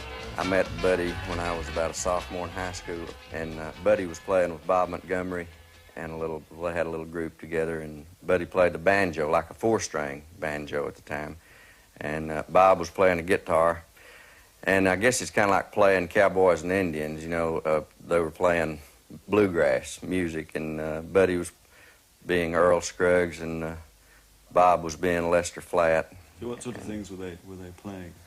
Well, they were playing, if I can illustrate, I don't do too much bluegrass anymore. There's like, standing on a corner with a low-down blues, a great big hole in the bottom of the shoes. Honey, let me be your salty dog. Let me be your salty dog, or I ain't gonna be your man at all. Honey, let me be your salty dog. Look here, woman, I know you run down stocking and a worn-out shoe. Honey, let me be your salty dog. Let me be your salty dog, or I ain't gonna be your man at all. Honey, let me be your salty dog. The summer we got out of school, we started really working around playing nightclubs, and as I said before, we played car lots and grocery store parking lots, and they'd have remote broadcasts from a radio station. They'd send a crew out, and we'd be on the air, you know, and man, we'd draw a big crowd. After we started picking, people hear us on the radio, and they'd drive over. And we played in nightclubs when we were real young. It was really against the law, but for some reason or other, we got away with it. Actually, I just pray straight to God and ask Him when the performance champion for 1958. Let's bring the crickets on, the fellows who work with you. Okie dokie. Well, the first one here is Jerry Allison. Jerry, nice to see you. And he's the drummer for the cricket. Right up here on the right was 16th and J Club. I guess probably the first place I ever played with Buddy Holly. Ooh, it's a vacant lot now. That's probably an improvement from the 16th and J Club, but it was a real joint. We played there. I played with Cal Wayne and the Riverside Ranch Hands at the time when Buddy used to come and sit in with us and play like 40 Cups of Coffee and Bill Haley tunes. This is Lubbock High up here on the left. And Buddy graduated from there in 1955, and I graduated in 1956. But look, it's even ivy covered now, part of it. He didn't really change that much from the time I knew him in junior high school. We wore real, more inconspicuous type glasses, like with the wire rims, as opposed to, like saying, okay, I wear glasses and here they are. And I think when he finally decided he looked good with glasses on, it was but he always looked pretty well the same. Always had curly hair and always real neat dresser. Like he, I always liked his Levi's creased real nice, and iron starched shirts, and it was just a neat. So he was a perfectionist, as evidenced by the tooling on his leather guitar case. And other hobbies, I think he liked drafting, architectural drafting, and he worked a while during his high school days at one steel plant out here. Actually, at one time, I think he was going to make that his career, but music took priority over that, so that dropped to the wayside. I'd say when he was 16 or 17, he got real interested in it, and he didn't dream that he could make his living at it that early, but he would like to. That was by far the overweighing desire of his life for music, and we thought he was good, and after he did get good, we really thought he was good, but we didn't think that there'd ever be a chance that he'd ever make it, Not from here. Well, my old car's rolling down the line. Thoughts of my baby running through my mind. She's waiting for me, you gotta be on time. I gotta roll. I gotta roll. Well, the white mouse flying on the road below. Man, I'm ready to ride. No, my baby's waiting, I can't go slow. I gotta roll. I gotta roll. I guess I got to know him the best was the summer before we went into high school, although I'd been, with him in school all the way through. And Buddy used to come to my house a lot. They'd drive by in the afternoon or something, and my dad had built a ping pong table we had out in the backyard, and so we used to play ping pong a lot, and then we'd go get a Coke. A term that we used back in the 50s of going steady, and that meant that you just went with one person and that you had their ring. And Buddy and I went very steadily together. We had dates every week. There was one point in time where I did take his ring and we went steady just for a short time, but I wasn't real comfortable with that. We sort of hung out around radio stations. That was sort of seemed like some place to get a break. Yeah, that's KRLB now. It used to be KDAV, where we used to come out and do the Sunday party. And then when we finally got some records cut, they played them, which was nice too.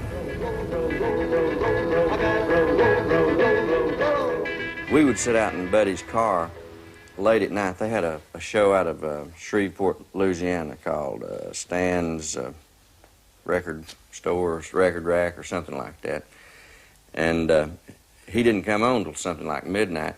So I'd go up and spend the night with Buddy, and he and I would go out at midnight and sit in the car and listen to this guy out of Shreveport, and he played really good blues stuff, you know, like Lonnie Johnson was the guy's name. Boy, he was terrific. I won't be back until fall.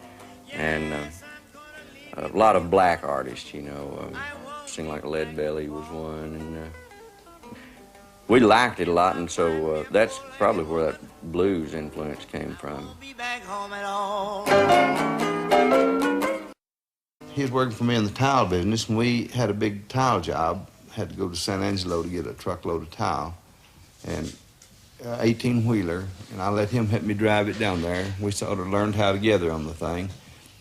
Anyway, we got to San Angelo and went in this place to get a hamburger. It turned out to be more of a joint than anything else, but we stayed in there, and they had a black combo in there playing. And Buddy got to talking with them, and he knew their language, you know, and hanging around up there. And they said, "Hey, man, why don't you come up here and play us one?" And he said, "Well, I don't mind if I do." And, you know, he just dying, too. He just had on his Levi's and his jeans. And anyway, as soon as he got that guitar, I would have swore it was a different instrument completely. Just the way you pressed down on it or something, he made a clean sound. It was just a dead little joint when we went in, and it was rocking before we left.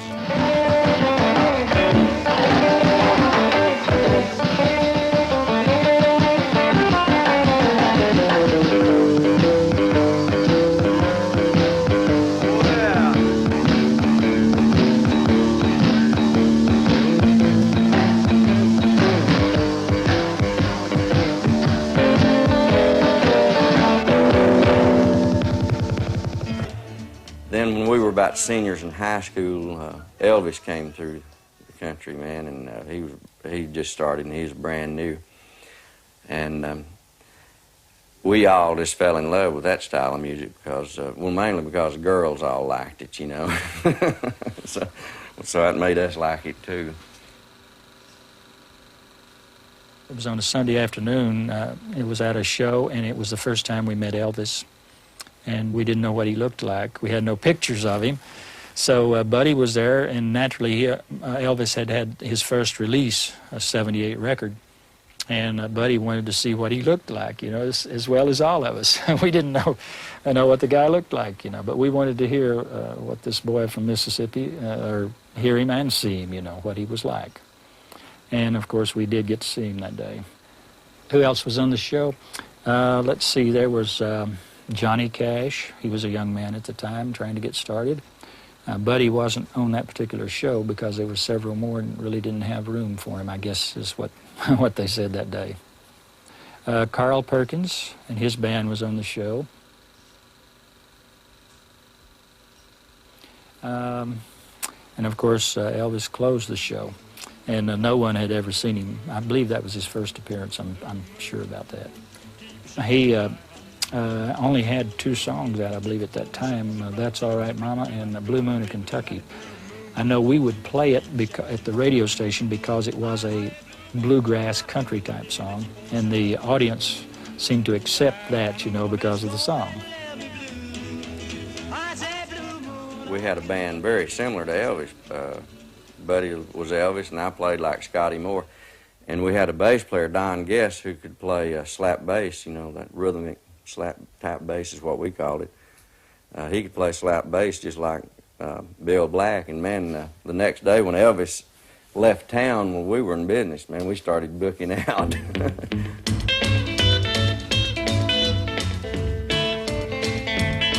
Well, if you see old Annie, better give her a lift, 'cause Annie's been a-working on a midnight shift. If Annie puts her hair up on her head. It wasn't long before they were noticed by the talent scouts and headed east.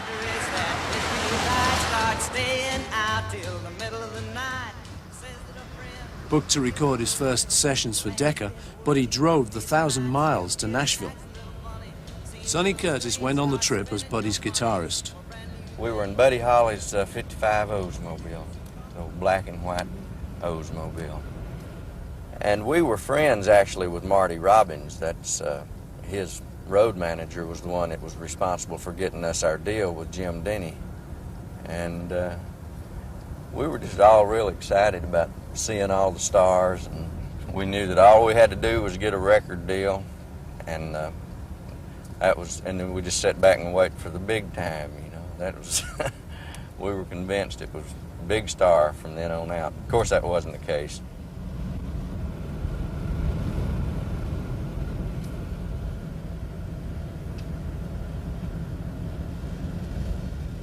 This is Music Row, and this is where our trip from Lubbock ended. It was right up here at Bradley's barn.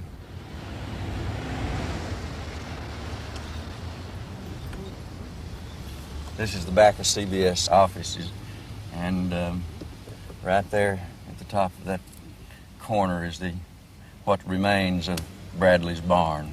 Yeah, the little curved bit of roof is the old Quonset hut where we recorded, kind of like an army barracks. Blue days, black nights, blue tears keep on falling for you, dear. Now you're gone.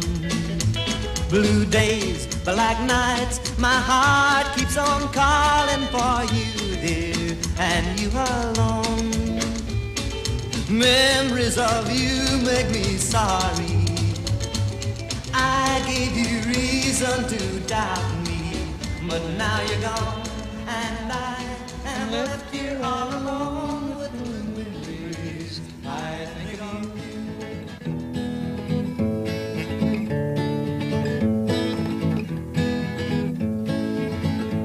Blue days, black nights, I didn't realize that I'd miss you the way I do.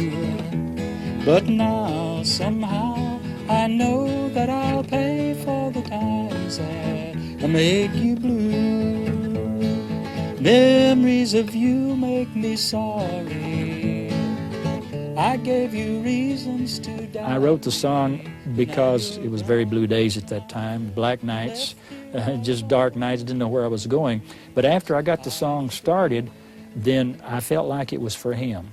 And I never showed it to anyone, but I wasn't in Lubbock at that time, but I did go back and I called Buddy, and he met me at the radio station, and out in the shade of the radio station, I learned him that song, and he said, I really like that. He said, I really like that song. So that's how that came about. Of course, later he came to Nashville to make the song, and he and I were pretty disappointed. They wouldn't let him use drums because he was used to that, but they didn't know how to record drums at that particular time. 2 singles were released from the Decca sessions, but somehow things didn't quite work out. Buddy and J.I. kept on playing in Texas and began to record elsewhere. They were joined for a while by guitarist Nicky Sullivan and the third member of the Crickets, bassist Joe B. Malden.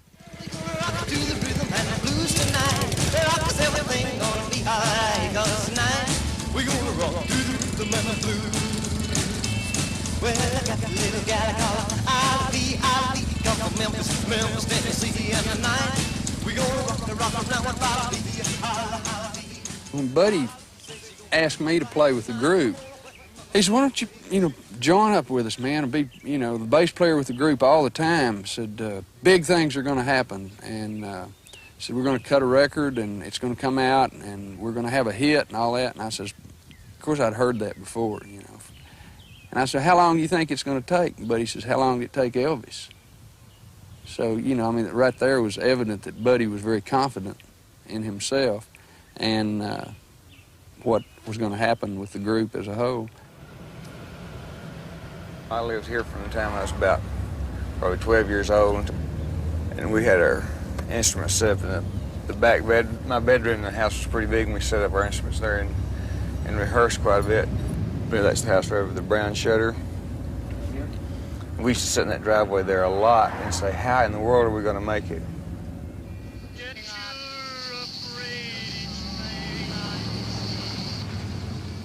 Buddy and I had been to see a movie called The Searchers, and we were into playing a lot, like practicing almost every night then. We were sitting around just practicing. He was playing guitar and I was sitting playing the drums in my mom's house. And I'd never tried to write a song at the time. Well, you want to quit, Ethan? That'll be that day. Holly was playing this, like had a tune in his head, and he said, hey, let's write a song. And I said, that'll be the day. He said, that's a good idea. And so he wrote it in about 30 minutes. You say you're gonna leave, you know it's a lie, 'cause that'll be the day when I die. Well, you give me all your loving and your turtle doving, all your hugs and kisses and your money too. Well, you know you love me, baby, till you tell me maybe that someday, well, I'll be blue. Well, that'll be the day when you say goodbye. Yes, that'll be the day when you make me cry. You say you're gonna leave, you know it's a lie, 'cause that'll be the day when I die.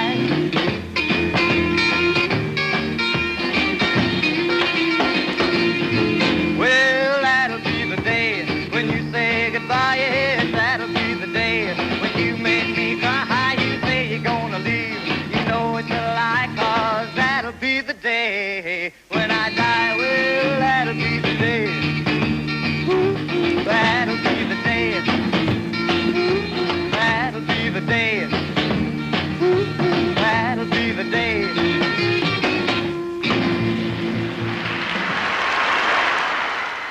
That'll Be the Day had been recorded by Norman Petty, the cricket's new manager. Norman and his wife Vi had been recording stars themselves with their Norman Petty trio. They now ran a studio in Clovis, New Mexico, 100 miles from Lubbock. About 90 miles on out here's Clovis. It's about 10 miles across the Texas border into New Mexico, and there's a time change at the border. Like it's an hour earlier there, so if you like when the speed limits weren't so bad, it's really a nice straight road, and you used to could leave here and get there before you left almost. It's like 100 miles. Everybody drove fast those days. I remember Joe B driving faster than anybody. Out here you pass. I can't remember the first time, but anyway. I remember Joe B sitting there one day with like one hand on the wheel like that and one hand on the seat driving along talking, and he's going like 135 miles an hour, and he's 58 Bonneville Pontiac. And that would scare me stiff these days, but didn't I thought, oh, look at Joe B, he's going 135. And didn't worry me a bit then. You left me here all alone. Hear me talking, won't you come back home? Love me like you did before. Now need I tell you more? Lonesome tears, sad and blue. I shed lonesome tears for you. Yes, you know I cried when you said goodbye. The old studio was used last in 1969 when Norman moved out of there. This is the small studio. I think I'd call it small because most recording studios were big. That Buddy Holly and the Crickets did all of their hits, most all of their hits, I'd say, like That'll Be the Day and Peggy Sue, Every Day.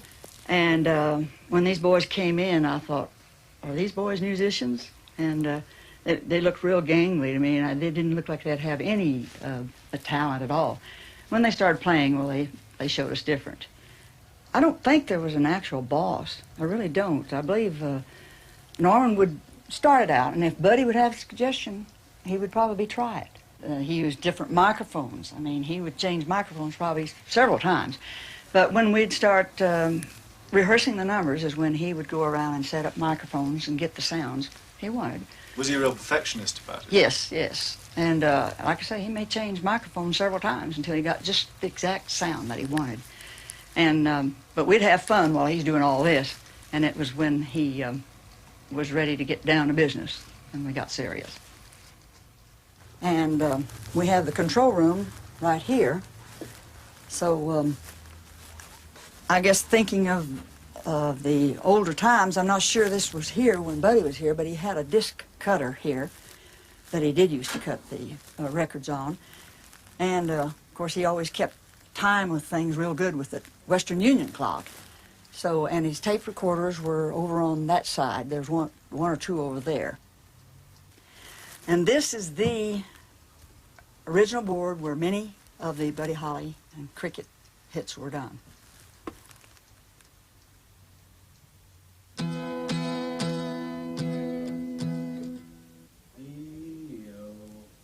Hello. Did you record it? Hello, hello, hello.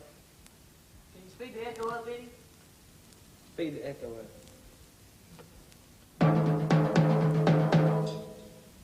Hey, can you go pow, pow, pow, pow, pow, pow, like that? Yeah, do that right before the first part there. Do it. Okay, let's do it.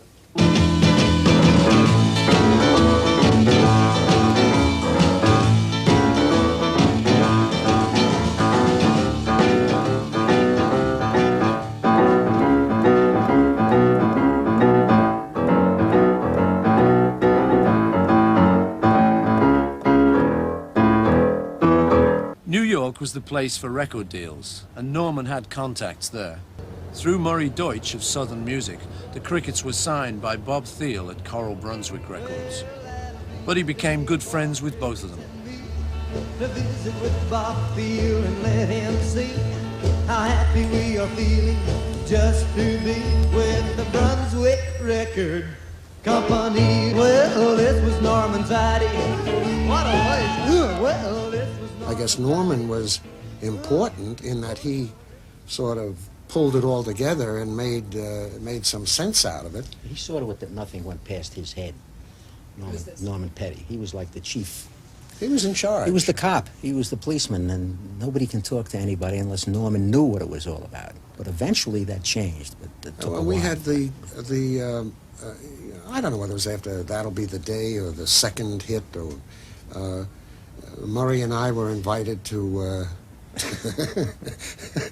to Clovis, New Mexico, and I don't know. We were invited just to be there and meet Norman Petty and the family and see everybody. Gave and, us those cowboy hats when we yeah, got off the plane. we got off the plane. Then we had a band playing. It's like the Beatles arriving in Clovis, and then they presented us with two 10-gallon hats, and we spent about 3 days there. And there again, I mean, Buddy was just a nice guy. He was just a nice kid. He was a gentleman. He really was. It had to be Norman Petty. Every Yeah. song had to have. He had to have billing as well as anybody else. Now, I don't say he didn't write the songs, but he had to have his name on everything. He had to own it. He was the headmaster. Every move that we made in the studio, everything that we did, I felt at that time was made for a good reason, and not necessarily as an ego extension of Norman Petty. I don't really believe, honestly, that I ever pushed what I wanted to do onto Buddy, because not me, not Jerry Allison, not you would be able to convince Buddy Holly to do anything that he, in the end, didn't want to do. He was as stubborn a critter as I've ever met in my life. This is the building next door to the studio. It was his dad's garage, and he took the top part of it and built this room for an echo chamber. And he had Mr. Holly and Travis and Larry come over and put this tile down, and that was to increase the reverberation. How he got his sound back over there was he put speakers in the place, had microphones in front of him, and whatever he was running through the speaker, if he wanted echo at that time, he would turn that microphone on and it would go back into the studio. One time the boys were recording and some cricket sound came through. I'm not sure whether they kept hearing the cricket or not, but it came through right at the end of a recording. And, well, after they hit their last chord and the cricket came in, they left it on the record. We did a lot of different things, like on every day.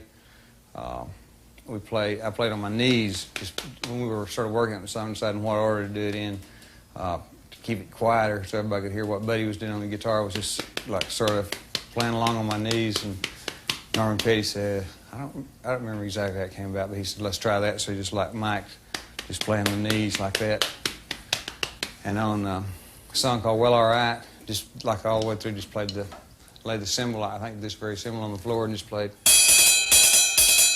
well, all right, so I'm being cool, and no other drums on it.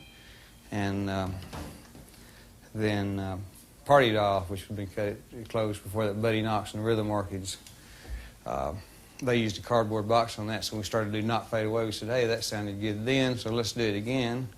And I'll show you how it sounds, because I just emptied the box last night. And I'll show you how it sounded like this.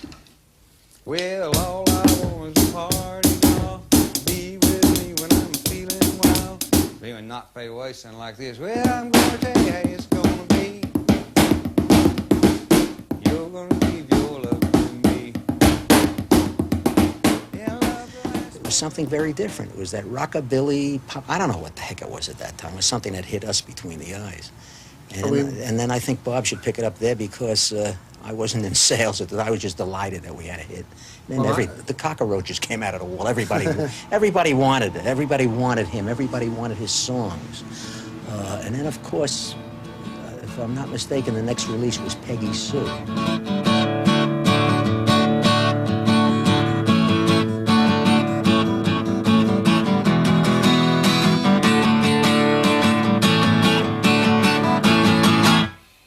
That kind of stuff. And how's that different from other guitarists? Well, other guitarists will just play, you know, a single string, or, you know, I can't play like Chuck Berry, but, you know, Chuck Berry played this kind of stuff.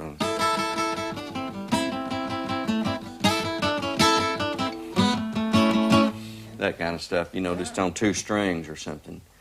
You talked about him playing rhythm lead, not conventional lead. And how is Buddy different then? He played on all the strings, you know. He played a lot of downstrokes too, like everything was hard, you know, like you can do the same thing, like down and up, you know, but Buddy played all downstrokes.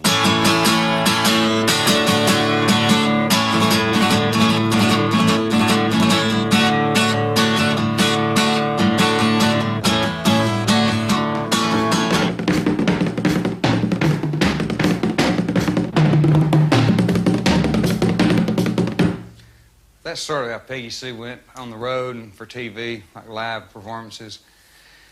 And it's a lot different from it. Started out as Cindy Lou, and like a Latin, I think it was maybe a rumba beat, went like.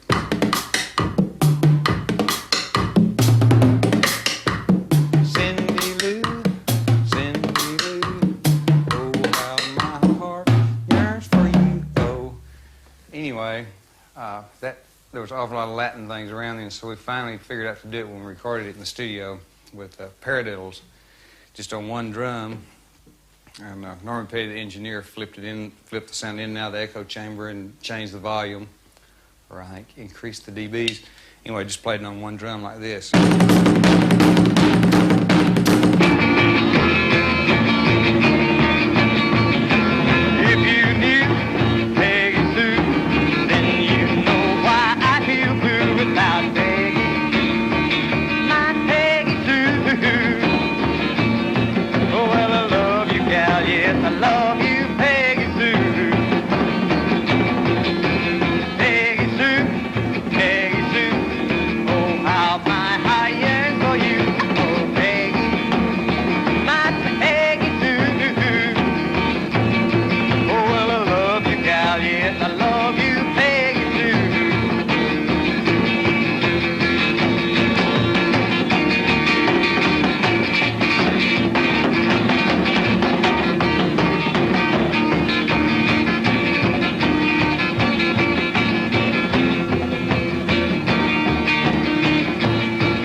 I remember we were all on a Irving Fell tour, Show of Stars, and we knew that they were going to join the show. That was a Sunday or something.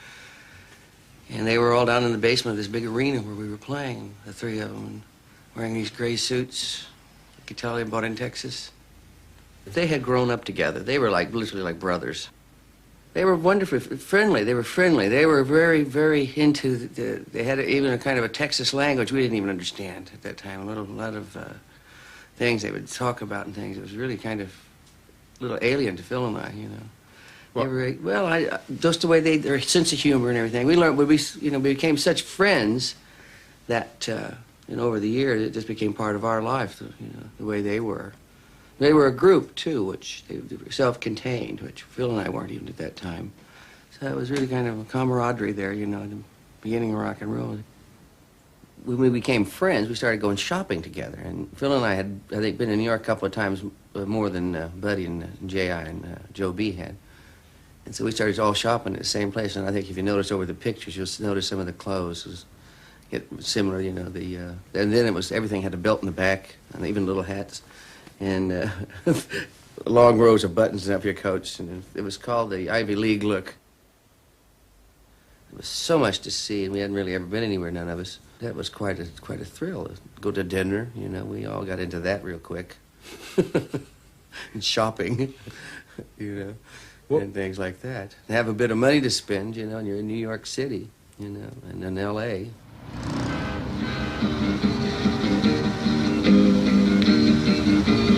Every day it's getting better, getting more cards and getting more letters. Everybody loves to tune our way. Hey, hey, hey, everybody loves to tune our way.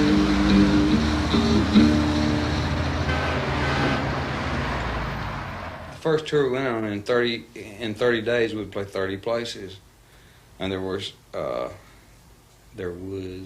3 days off, I think, for us on the whole, like a 17-week tour we booked. And the first 3 weeks were like in theaters, like a week at a time, and after that was one-nighters. And we went to Canada, from Canada to California, and back to Canada, and played we only missed like 4 or 5 states on that tour. To figure a bus loaded with, everybody in the top 10.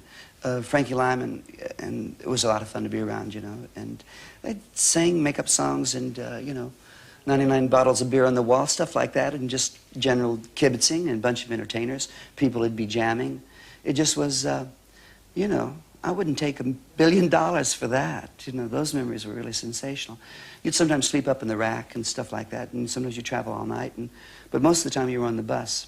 It's fun. It's tiring, but I was, 18 years old, young and healthy, I could do it. Did the older performers tend to look after the new bloods?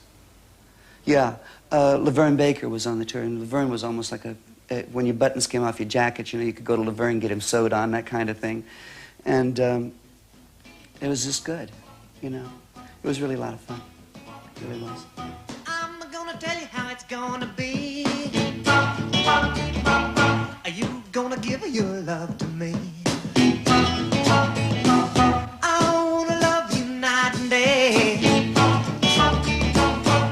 My love will not fade away. Oh, well, my love will not fade away. It was really funny because they actually thought we were a black act when they booked us on the show. And so we were booked with, like in the Howard Theater in Washington, D.C., and the Royal in Baltimore, and the Apollo in New York. And it worked out great for us because all the people that were on the shows, that was our kind of music, and we were big fans of theirs. And it kind of, what we always heard is they listened, from listening to the record, and also the fact there had been a Black Crickets. But we thought, they think that we're black, and we thought, that's great, because that's what we were trying to sound, was like our black idols, or whatever you'd call them. I mean, we were sort of a novelty, I think. And of course, they'd been, like Little Richard had been through Lubbock, and we'd been to his shows at the Cotton Club, like standing right in front going, hey, all right, and, hanging out backstage and all that. So we halfway knew them. They sort of remembered us, but they were always real nice to us, and they were marveling that we were into what, I mean, when somebody's a big fan of yours, you can't really be off them. You got to kind of like them a little bit, but they were always real nice to us. Did Buddy and Little Richard get on well? Oh, yeah, they got to be good buddies. I think Little Richard appreciated what Buddy was doing, and he knew Buddy had been a fan of his since Tutti Frutti, which I guess was his first record. We might hear them talking among themselves, you know. They say, it's just another one-record act, you know. They'll have one record and they'll be down the tube like so many have been. But then a lot of them were sincere, and as you asked, they did try to help us, you know. And like Chuck Berry.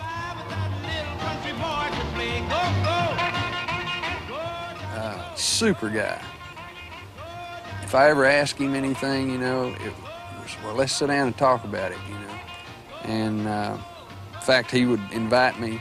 We were traveling on a bus most of the time, and Chuck Berry had his Cadillac that he traveled in. He would invite me to travel with him occasionally in the car, which really, you know, was much better than riding that bus. And we'd talk about everything.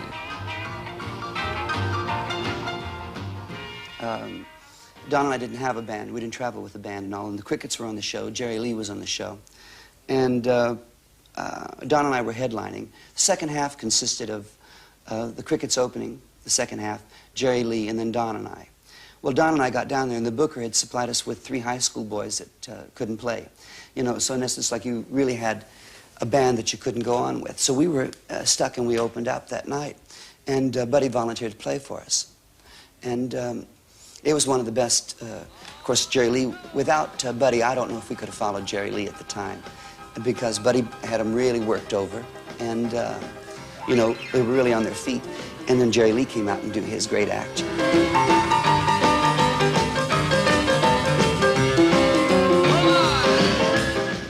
But only by the grace of God and Buddy Holly and the Crickets did Don and I manage to pull it off. But when Buddy Holly came back and played for us and we did our stuff, it was just pandemonium. All of my kisses, you don't know what you've been. I'm missing, oh boy, when you're with me, oh boy.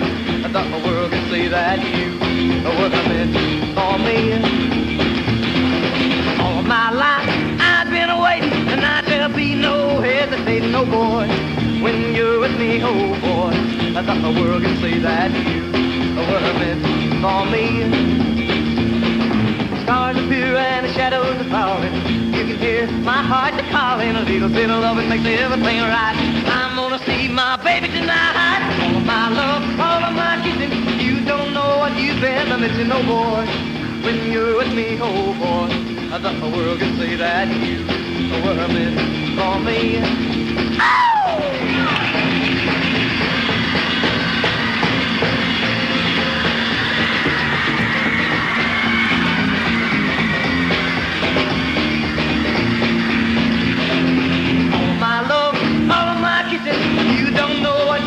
Listen, oh boy, when you're with me, oh boy, I thought the world could see that you were meant for me.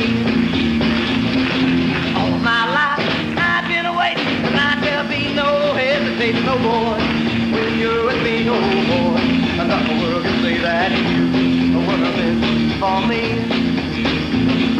Stars appear and the shadows are falling.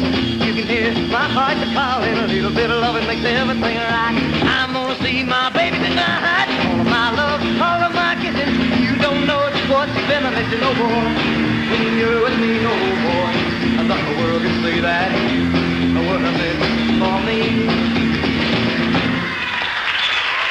I can remember one time they had these things in Lubbock they call fair tours. Like they get a band, local band in Lubbock, and they go around to small towns around Lubbock, and they call it the Fair Tour because they were promoting the South Plains Fair. And Sonny and Buddy and Don, yes, I believe, were on this deal. And Buddy got stopped on the like for speeding in the car on the way to to start the tour or something.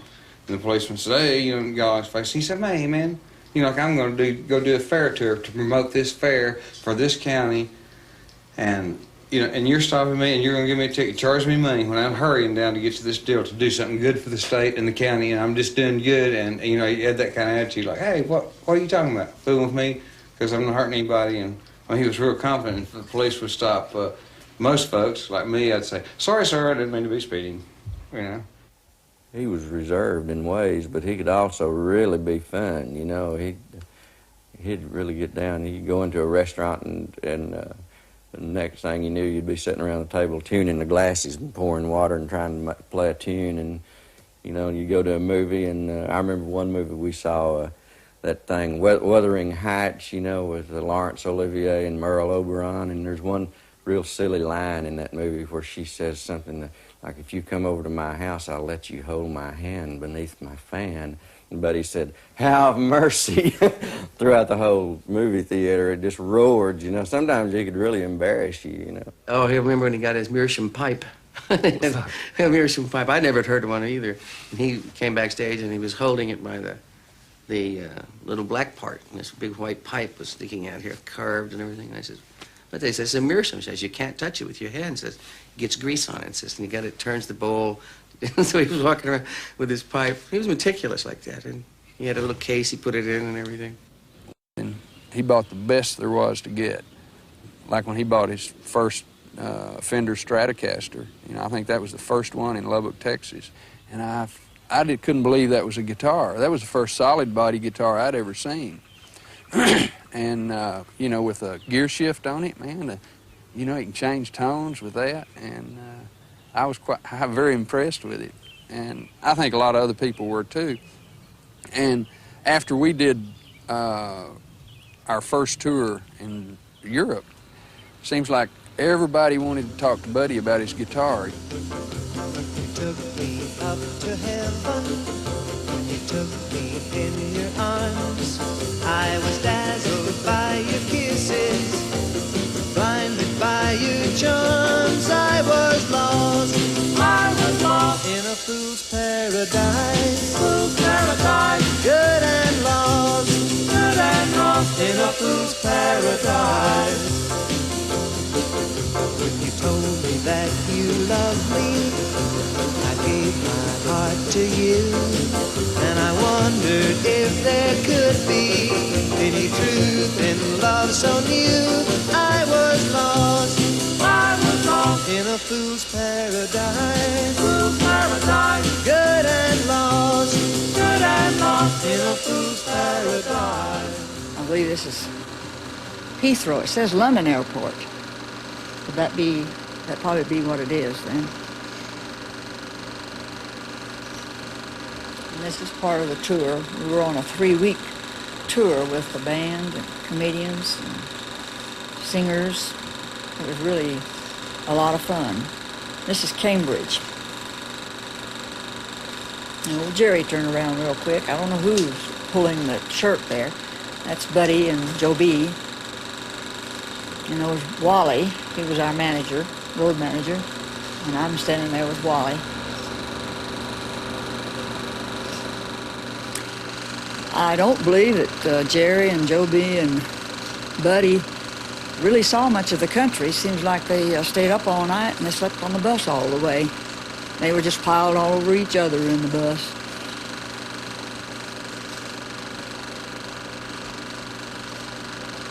I believe this is Salisbury, the Old George Hotel. It was really neat. The ladies fixed us hot chocolate at night. We sat in front of the fireplace. The rock and roll tours here had like around 20 acts on them. And I mean, all rock and rollers, everybody had a hit record or 2 hit records or whatever. And then we went to England and there was like a juggling act. And Des O'Connor was the announcer and a comedian. And the Tanner Sisters. And there was the band's Ronnie Keane. It was like a 14-piece band. And but anyway, we were the only rock and rollers on the whole deal.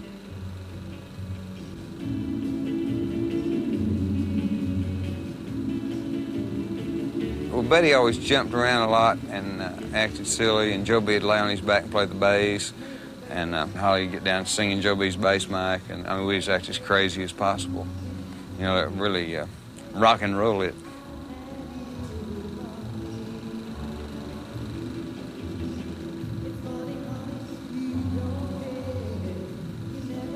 Well, the whole thing was just really fun because it's like going to England is such a change. And we were accepted real well. I think Bill Haley had been there before us, but other than that, there hadn't been any rock and roll in England. And everybody was marveling. We thought, well, aren't we the ones? Well,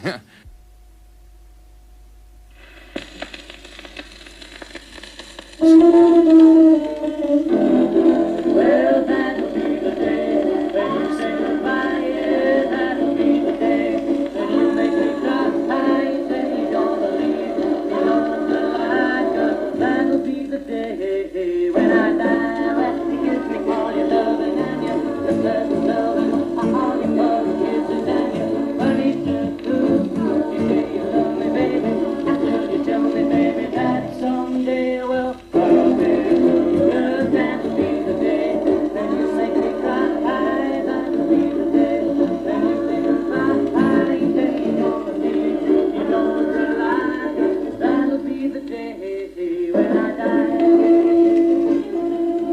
That was the first record we ever made with the Beatles in a little studio in Liverpool.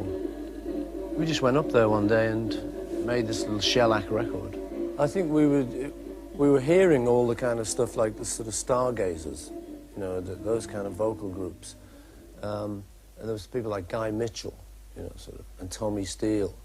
And Lonnie Donegan was the big sort of starter over here, you know, for a lot of the English people. But then there started to come in these, like, very exciting records just over the radio. And you didn't really know, you know, like now there's an expression, where it's coming from. Then you didn't know where that kind of thing was coming from. That'll Be the Day, for instance, like a very exciting record. You didn't know if they were black, white. It didn't really matter. Just a very sort of electric sound on the radio. And you just got intrigued by these things, I think, you know, this kind of mystic image coming over the radio of these sort of strange new music. I mean, obviously, like all these years later, it's difficult to just say what it was about a person. But then I think you were looking at all the stars like Elvis, and over in England, Cliff Richard and stuff, and they're all they're really good-looking fellas, you know. And then Buddy came along, and he was a fellow with glasses. And you'd never really seen anyone with glasses. You know, it always seemed that anyone who had glasses couldn't make it as a singer or stuff, or at least they had to take their glasses off and have contacts in or something. But suddenly this singer appeared, you know, these big horn-rimmed specs, and we were getting ready to start the Beatles and thinking of making a group. So John Lennon, who normally wore the horn-rimmed specs, but always took them off on stage, he was now able to put them on and see the world, you know. The only thing I remember was Sunday night at the Palladium. We used to have a big variety show. And Buddy was on that once, and that was the big occasion to watch his fingers, to see what guitar he had, and to see if he played the chords right, and to see how he did that solo in Peggy Sue, and see whether he used a capo or not. You know, all the various technical things, that was where you got your info. That's the beauty of Buddy's thing for me, is the self-containedness of it all. He didn't need anybody else. He didn't need to worry about, you know, songs. He could just put it all together. He had a great band. You know, I mean, God knows how he got it together.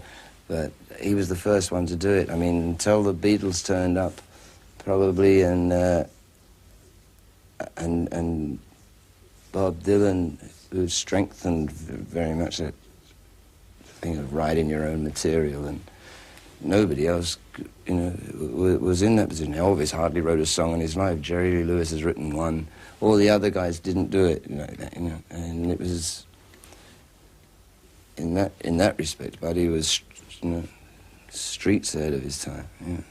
And it wasn't until after he was well dead and buried that other people started to manage to get it together in that way, you know, not just to play together and do other people's songs, but to make a totally self-contained unit out of a band, you know. It's not easy, believe me.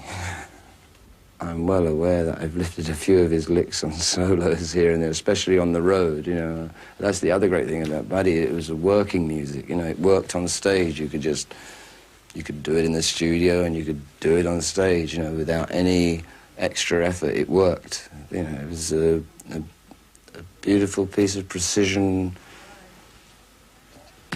work, you know, performance, whatever, writing. The whole thing was, he had it all. What can you say? Lucky devil. It's gonna be, you're gonna give your love to me. I'm gonna love you night and day. Well, you know my love and I fade away. You know my love and I fade away. My love bigger than a Cadillac. I try to show it and it drive me back. Your love for me has got to be real. Oh, you don't know just how I feel. Love for real, not fade away. Well, love for real, not fade away. Yeah. Maybe it was the fact of doing Buddy's song that also gave us that extra provocation to start writing our own stuff, you know, because we'd done our gig You know, we'd recorded it and it was great and everybody was successful. And, well, now you're a star. Now what's next? And I think Buddy's inspiration, that point of view, in that he wrote his own songs, which obviously influenced the Beatles incredibly. Yeah. And slowly dawned on us that, you know, it would be great if one of us could write some songs, two of us would be fantastic. And I think maybe doing Buddy's songs sort of maybe promoted and got us together to start trying to write songs. We used to write songs like Buddy. The very first songs that John and I wrote, we used to sag off school and go to my house and sit down with guitars and...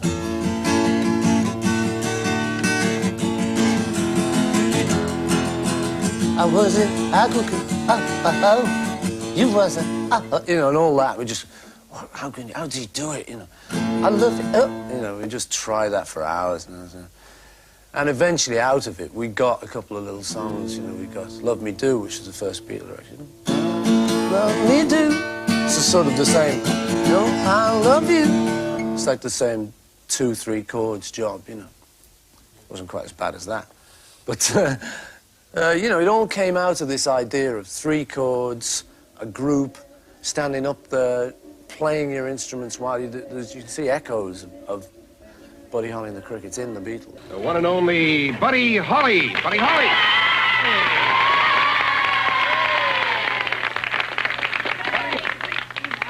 Hey, Buddy. Hi, Alan. How are you? Well, we haven't been working all summer, Alan. We've just been kind of loafing and taking it easy and running around some, enjoying the what we hadn't enjoyed for the whole year previous, you know, all the work going on. Oh, boy, you worked hard that year, buddy. So we're getting ready to start in some new work now. You going on tour again? And I think so, uh-huh. Buddy, we had a lot of fun. We did a lot of flying. Yeah, we sure did. And you know, I was Joe- just and in Joe- the town the other day in Cincinnati. You remember when we landed there and the helicopter had crashed that day that we got in there? That's right. Buddy, we played, I think we rode every kind of airplane there was imaginable. We sure did. Those DC-3s were really something. With the...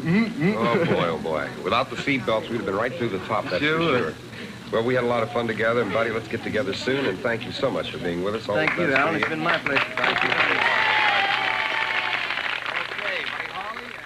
We've been riding our motorcycles when we were sitting around on a curb on 6th Street in Lubbock, Texas, and we'd had an offer come in for a tour, and I was saying, hey, buddy, what? You know, I was trying to talk him into doing the tour, and he said, well, let's take some time off and enjoy ourselves.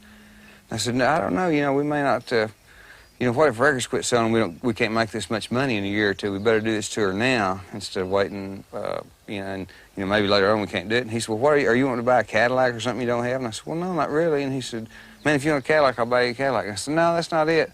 He said, well, man, what if you got killed tomorrow, you know? And you didn't have any time to enjoy the money we've already made. What about that? You know, if we just work all the time and don't enjoy ourselves. And I said, you're right, you know? Like, that's exactly right. Forget that tour, let's don't do it. Let's take some time off and ride our motorcycles and fool around and just got married and all that. So we, you know, I just shut up. I mean, that was a whole new thought for me. Like, hey, what if you did get killed tomorrow?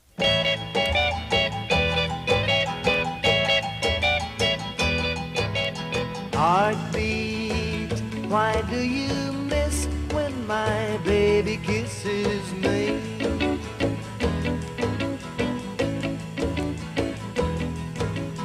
Heartbeat, why does a love kiss stay in my memory? Peggy Sue and I got married in June, like June 22nd. So Peggy Sue and I sort of waited to go on our honeymoon until Betty and Maria Elena got married. Then we all went to Mexico together, went to Acapulco. It was uncomfortable, the whole sort of thing was. And all of a sudden then it wasn't like Joe B and Betty and I hanging out. It was like all of a sudden I wanted to hang out with Peggy Sue and Betty wanted to hang out with Maria Elena, and it was weird. We couldn't talk to each other as much as we had before. And then the next tour we went on after that, which was the last tour we went on. Peggy Sue stayed home, and Joe B and I took a station wagon, and Buddy, he and Maria Elena took a car, so we weren't like, it wasn't the friendship deal like it had been, so it got weird. I like to think of it not necessarily as breaking up. The Crickets and Buddy Holly quit performing together. Buddy had married, and had aspirations of going on to bigger and better things, I'm sure, and I think he might possibly have been influenced by his wife. He wanted to get away from the manager that we were with at the time. You know, wanted to go to New York, try new things, orchestration-wise and whatever. And like I said before, Buddy was headstrong. You know, when he had his mind made up to do something, he did it. So he just said, guys, I'm going to move to New York where I can be close to the record companies, the publishers, and this and that. And I hope you guys will go along. Of course, J.I. and I had decided we wanted to stay back where we grew up and not get involved in the big business end of it. When we flew home, then went over to Clovis, and Norman Petty said, hey, if you guys move to New York, you're going to be sorry. And we'd already made up our mind we're all going to move to New York. And Norman Petty talked us out of it. Said, you guys stay here, and you'll be better off. And we didn't really want to move to New York anyway. So, I mean, I always said, well, we wanted to stay in Texas, and Buddy wanted to move to New York, but that wasn't the deal. I mean, because we wanted to be a group, but Norman Petty, the fact is, talked us out of it. I mean, the straight deal. He said, hey, if you move to New York, you know, like, I got control now, you know, because he had control of all the money. And he said, you know, if you move to New York, then no telling what'll happen. Make me want to be with you. Raven, it's a crazy feeling, and I know it's got me reeling when you say I love you, Raven.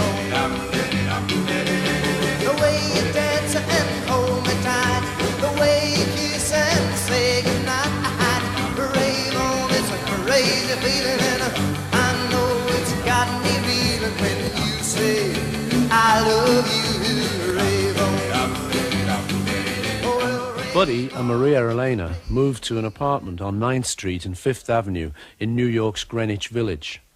Maria Elena encouraged her husband to have new publicity pictures taken with Bruno, New York's best-known show business photographer, and to get involved in the many opportunities the big city had to offer. Well, Raven, it's a crazy feeling, and I know it's got me reeling. I'm so glad that you're revealing your love. In New York, Buddy did get involved in drama, record production, and of course the famous string sessions. In October 1958, he recorded 4 songs in New York's Pythian Temple. The producer was Dick Jacobs. I remember the session was scheduled for 8 o'clock at Pythian Temple. And at about 5 o'clock in the afternoon, I look at my door, and in rushes Buddy Holly, and he's carrying his guitar, and he says to me, Dick, he says, I hate to do this to you. He says, but Paul Anka just wrote a new song, and he gave it to me as an exclusive, and he says, we have to do it on the session tonight. I says, Buddy, I says, we got 3 hours before the session, we got to write it already. He says, we got to do it. I says, okay, you want to do the song? We're going to do the song. And he didn't even have a lead sheet with him at the time. And he took his guitar out, and I got my score paper out. I called my copyist to come to the office right away, which he did. And Buddy sang me the melody and the lyrics of It Doesn't Matter Anymore. I guess everybody knew we had a hit coming right out because the song was great. I guess the arrangement was too. And Buddy was absolutely superb, and we came out with a very, very fine record. There you go, baby, here am I. Well, you left me here so I could sit and cry. Well, golly gee, what have you done to me? Oh, well, I guess it doesn't matter anymore. Do you remember, baby, last September, how you held me tight each and every night? Well, whoops-a-daisy, how you drove me crazy, but I guess it doesn't matter anymore. The Christmas before he got killed, he brought her here for Christmas. They brought a bunch of presents. We had a big Christmas. And he was really starting to feel some money then, you know, and we'd always been pretty well behind the 8 ball financially.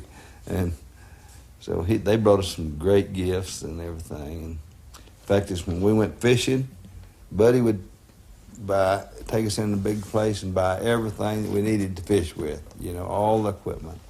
And here we'd go, me and him, Daddy and Travis, and 2 or 3 other guys, our cousin Sam. We had some good times, I tell you. It just didn't last long enough. So much admiration for him and so much, so proud of him, you know.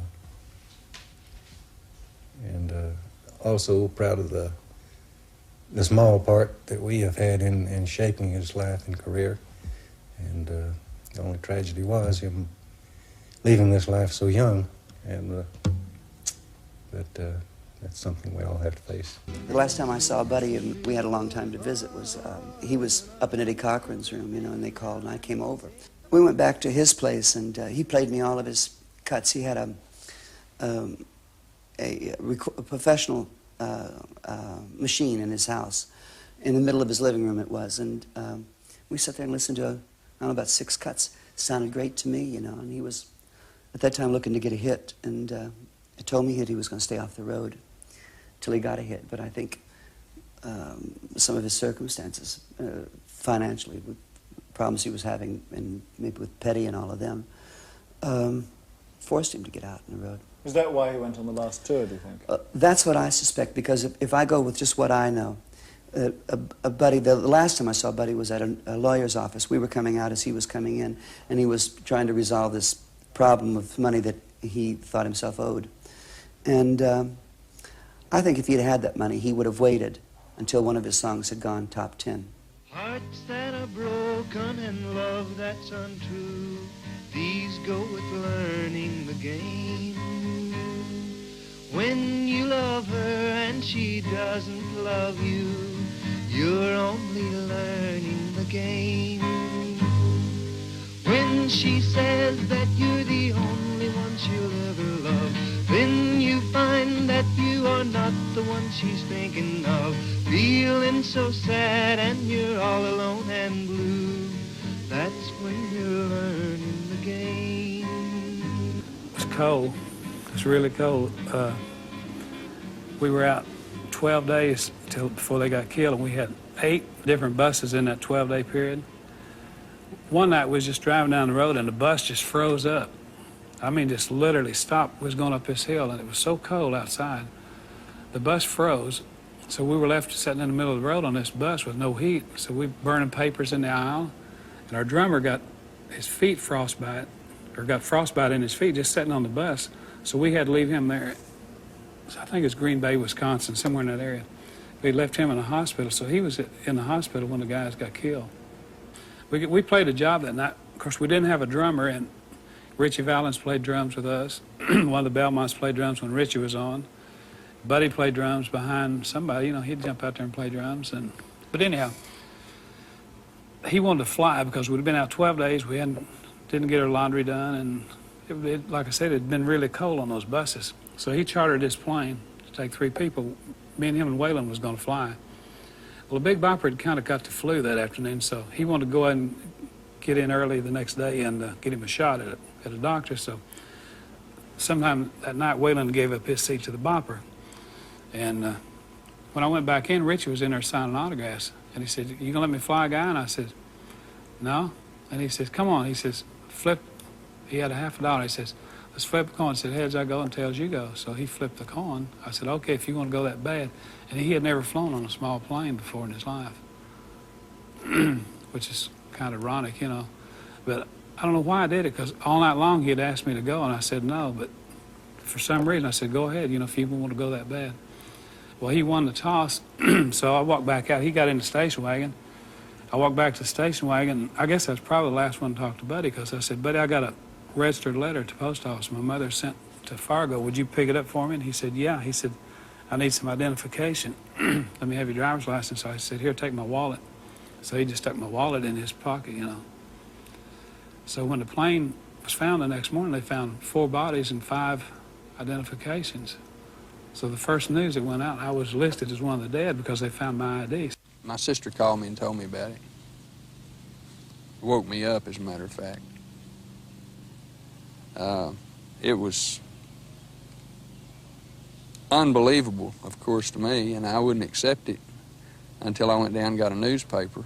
And, of course, basically all I had to do is turn on the radio. And it still took me a long time to accept the fact. fact, probably a couple of years, because I kept thinking it was maybe a publicity stunt or Buddy's not really gone, because I didn't see him, you know. It was a closed casket funeral, and I just wouldn't accept the reality. Of course, I guess it's that way with any time someone loses a relative or someone as close to them as Buddy was to me, or I should say as Buddy and I were, and I just didn't want to accept it. I just knew one day he's going to be walking down the street, you know, and I'll see him. Cannot come true. All those precious things we shared together. Time goes by, I'll still remember you, and that makes it tough. Oh, so tough when you tell me you don't love me. That makes it tough. Oh, so tough. Whoa, whoa. When you say you don't care for me no more.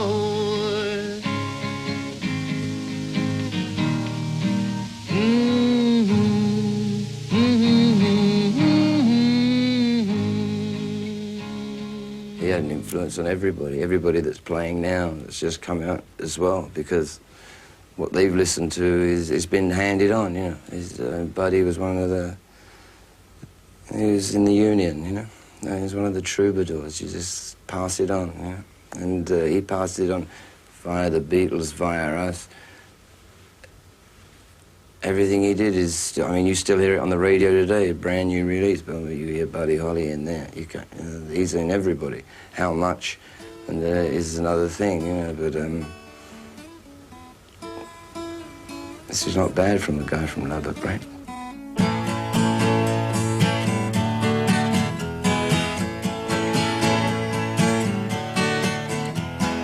Hold me close and tell me how you feel.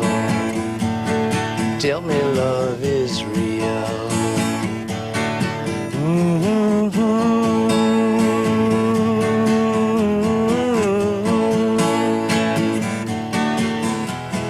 Words of love you whisper soft and true. Darling, I love you.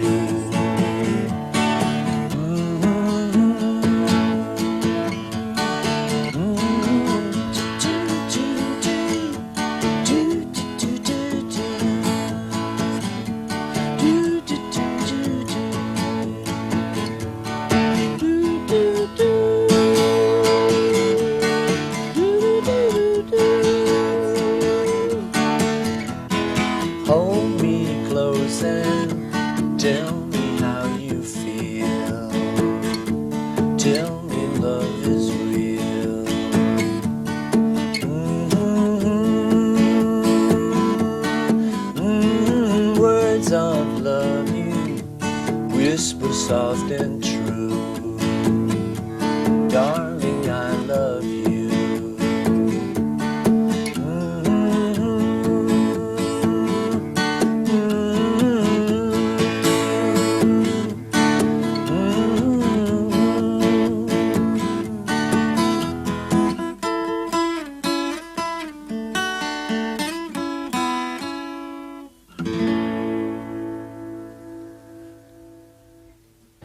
Boy, I just can't get on it, Norm. The page just blurs. Can't even see the words, looking right at them. Gone through it so many times, it's just going, you know, it's a circle, and the circle tightens up and catches up with itself, and another time comes before it's time to sing this one. That's what's getting me so bad, is the concentration. Crap time. We'll figure the crap out, I'll just tell you for sure. Let's go.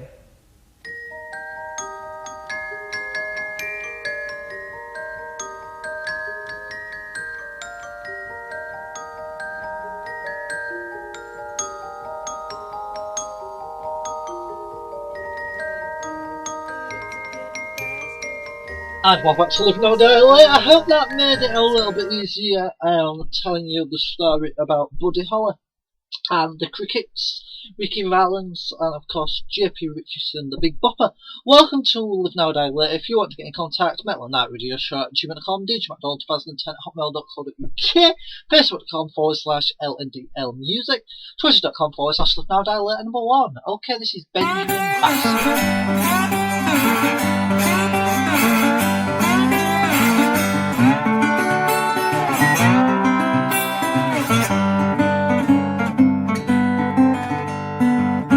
Yeah, you can drink, yeah, you can smoke, do anything, darling, I won't say that I don't. But if you're gonna dance with the devil, darling, you better take caution by your side. You put a foot wrong, you'll end up somewhere you don't like. You can go into town with all your friends, go get in that trouble, you'll seem to find yourself in. But if you're gonna dance with the devil, darling, you better take caution by your side. You put a foot wrong, you'll end up somewhere you don't like.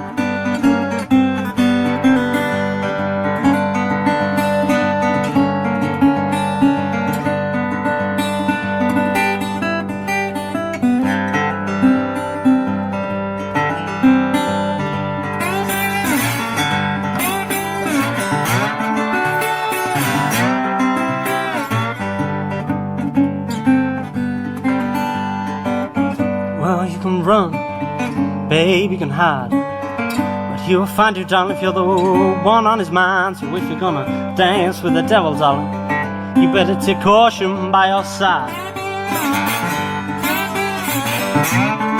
You put a foot wrong, you'll end up somewhere you don't like. Yeah, you can drink, yeah, you can smoke, do anything, darling, I won't say that I don't. But if you're gonna dance with the devil, darling, you better take caution by your side.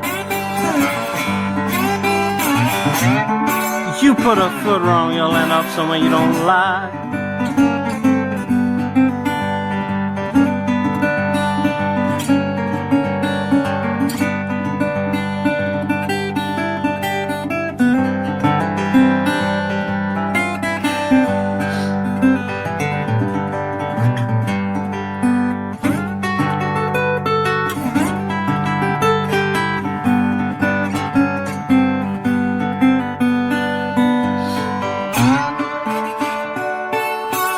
You put a foot wrong,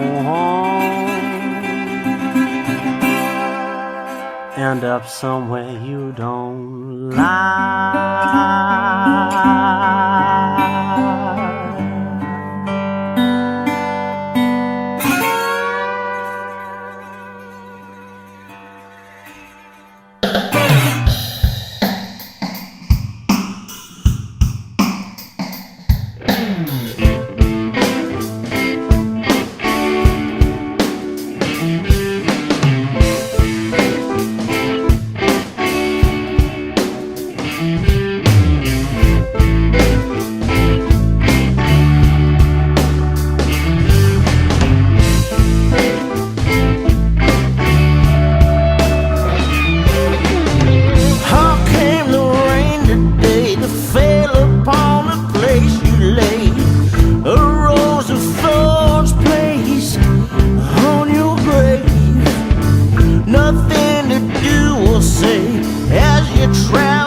But I'm sick and tired of feeling late.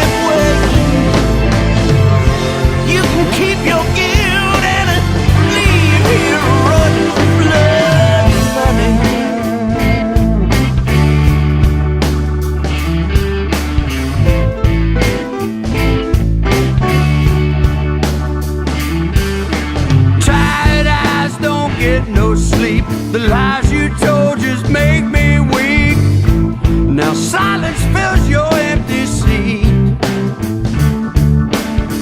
Nothing to do or say as you cry your tears of shame. Hard came the rain on your grave. Keep on running through my head, standing ugly by my bed.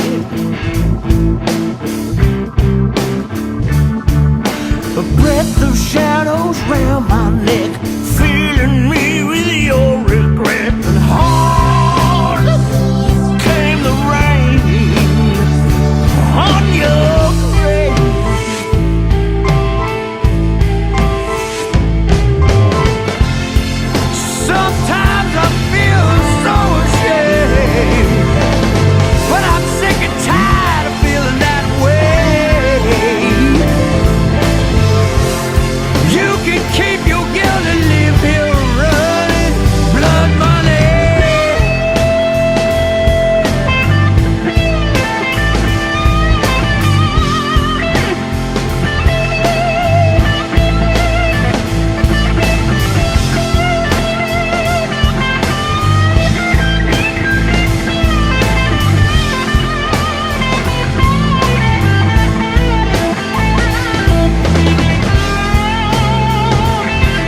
Things don't always look what they've seen.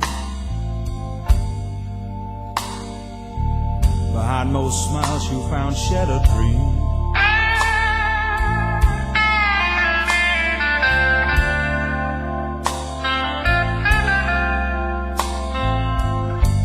Dirty things do happen, but don't let it be said.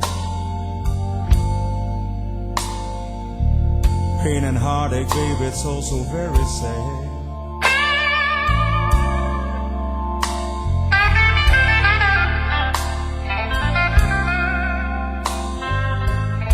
Love is a strange thing that makes us blind, yeah. It creates a world where truth is hard to find.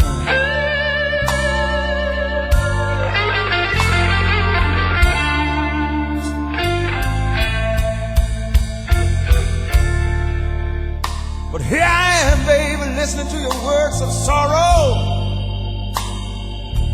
You must have felt back then if there was no tomorrow.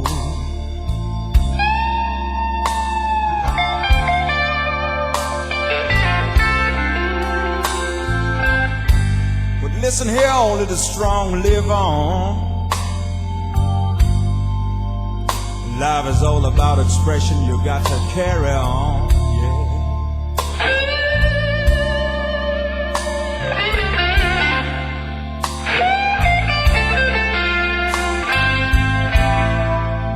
Try to smile at the past, although there's a tear in your eye.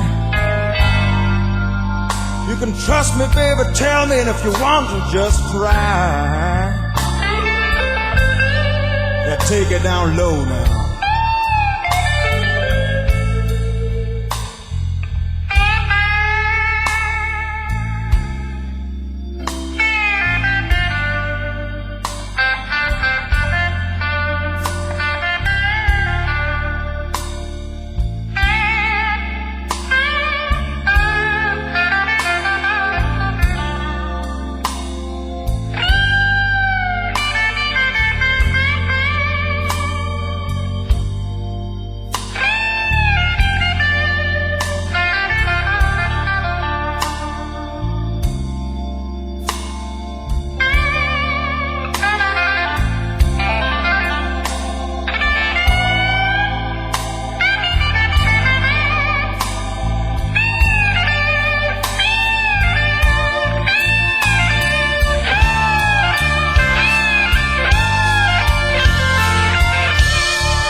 Nobody wanted to help, see, or believe.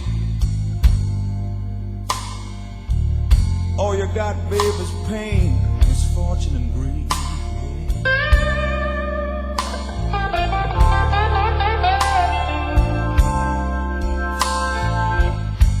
Truth can be harsh and sometimes very strange. You got to live on, fight back, and try to rearrange.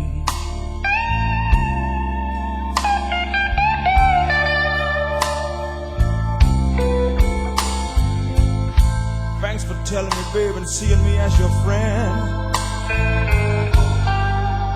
Thanks for believing me, woman, until the very end. Yeah, get a little hammer down there.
feel these blues.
Sister, my sweetheart, and my wife.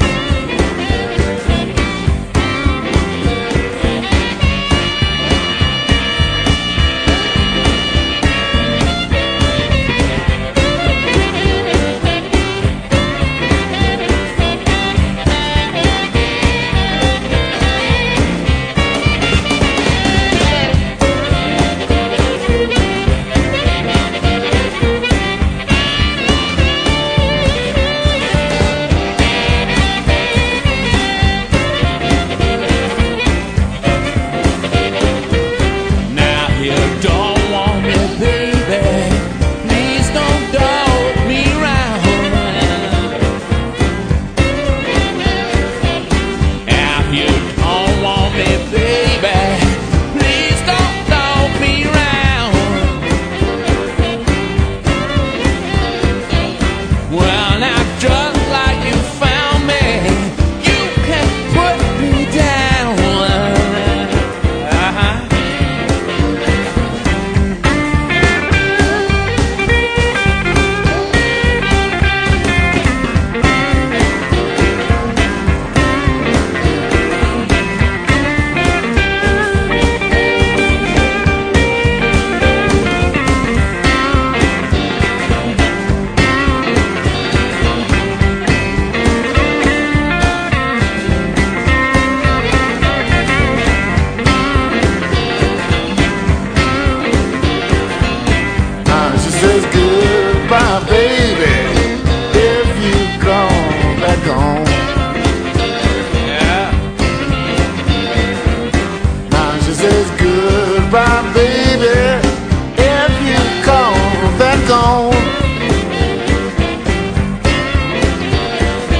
your feet. Take you home with me. Put you in my house. Boom, boom, boom, boom. Mm-hmm. Mm-hmm. I love to see you walk up and down the floor when you're talking to me. That baby talk. I like it like that. When you talk like that, you knock me dead. Right on my feet.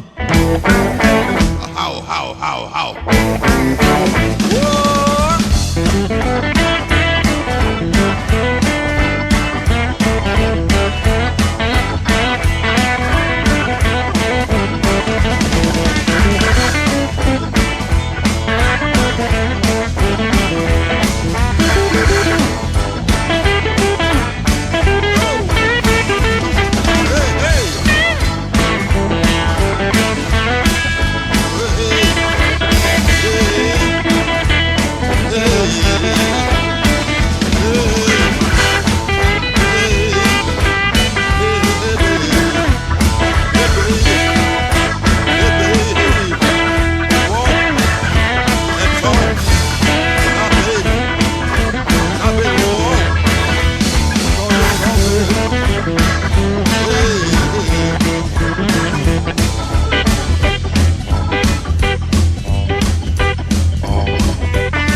She walked that walk and talked that talk and whisper in my ear.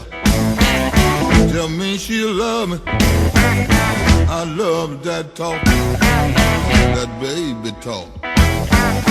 She knocks me dead right off my feet. How? Yeah, yeah. Now, baby. Now, baby. Come on, baby.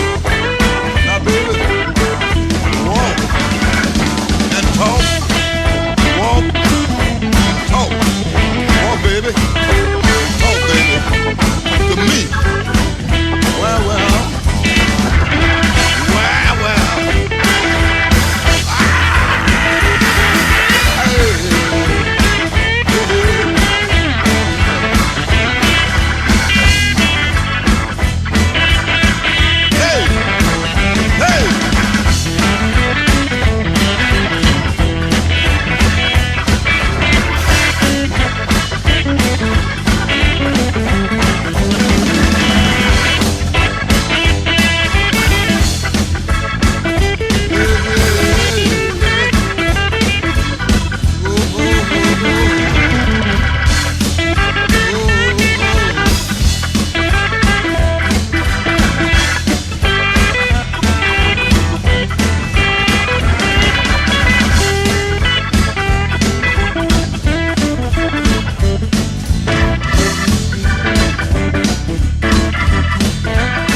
The way you walk, I'm crazy about your walk. I love the way you walk. You my babe, I got my eyes on you. I like the way you switch. I like the way you switch. I like the way you switch. I like the way you switch. You my babe, I got my eyes on you. You got dimples in your jaw. You got dimples in your jaw. You got dimples dimples in your jaw. You got dimples in your jaw. You my baby, got my eyes on you.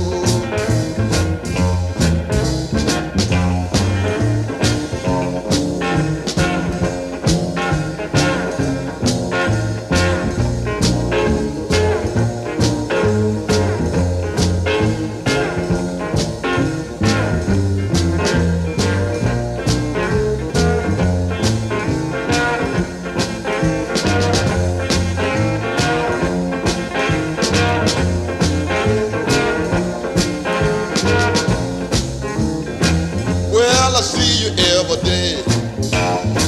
Well, I see you every day in your neighborhood. Well, I see you every day. Well, I see you every day. You my babe, I got my eyes on you.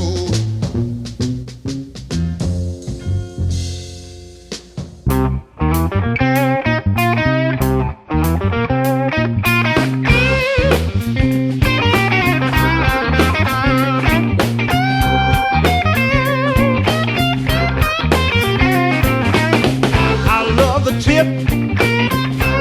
I love the top. I love you better than a hard love slob. You're my big leg woman with a short, short miniskirt.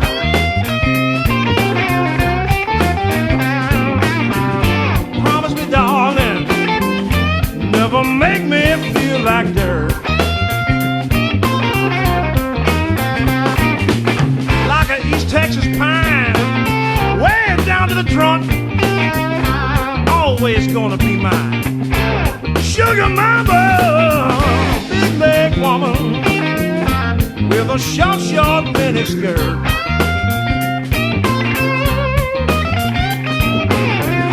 Promise me, darling, make me feel like dirt. I told you once, I told you twice, we go together just like red beans and rice. Oh, my big leg woman with a short, short miniskirt.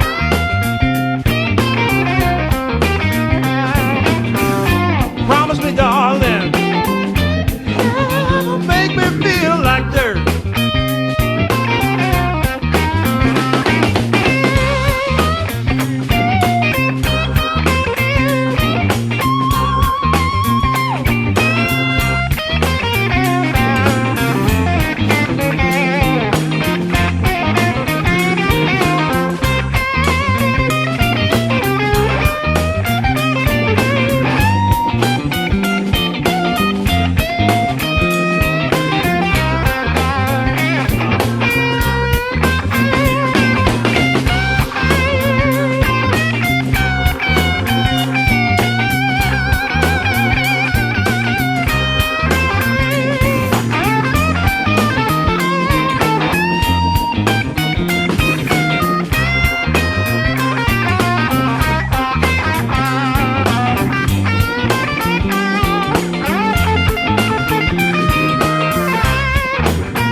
Ashes to ashes, dust to dust. Catch you with my woman, I'm gonna mess you up. You're my big leg woman with a short, short miniskirt.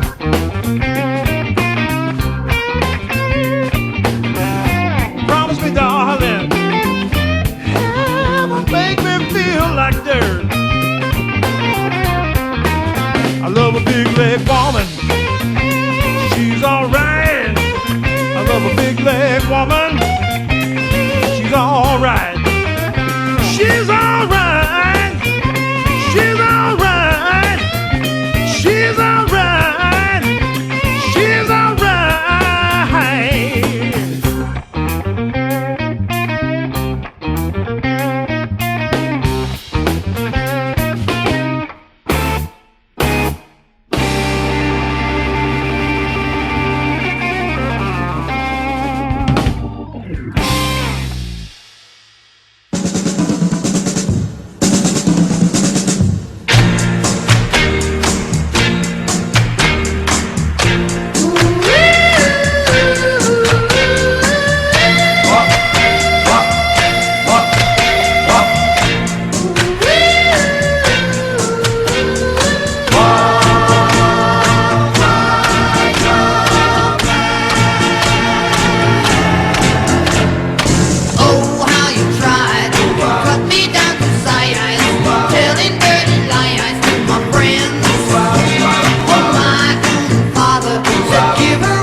My friends, they all told me, man, there's something gonna change your life.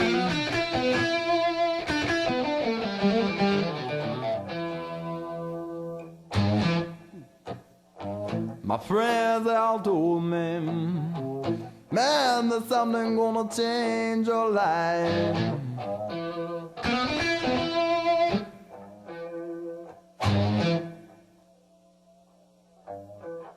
Gotta have that brown sugar, man, it's just gonna change my life.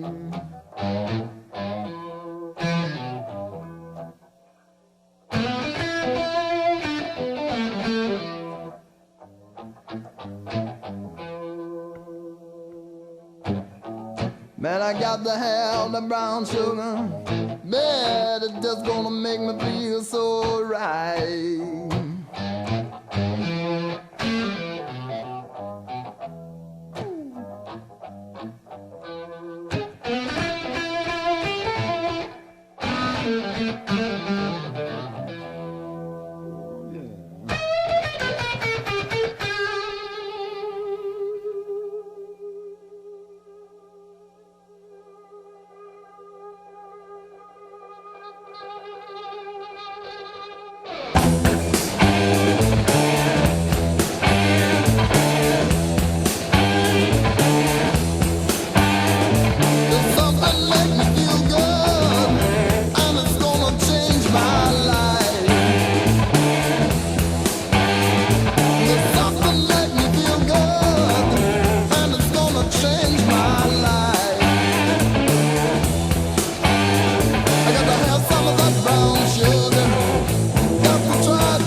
in me. Lord, it seems so true. They told me don't go walking slow. The devil's on the loose. Better run through the jungle. Better run through the jungle. Better run through the jungle. Oh, don't look back to see.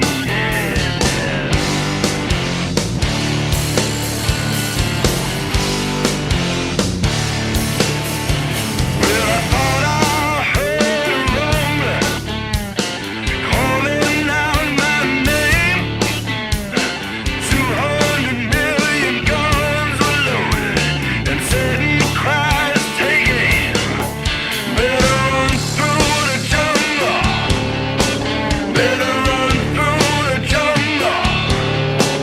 Better run through the jungle. Oh, don't look back to see.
And we're back to the Bad Alan with Jimmy Outdoor, broadcasting across the world this evening on all stations in the UK, Spain, Europe and the world. Of course, you can get in contact by midnightradioShow@gmail.com, djmcdonald's2000@hotmail.co.uk, facebook.com/LNDLmusic, twitter.com/theMoudale1. We have got some brilliant music still on its way. Stay tuned and see what you think of this one.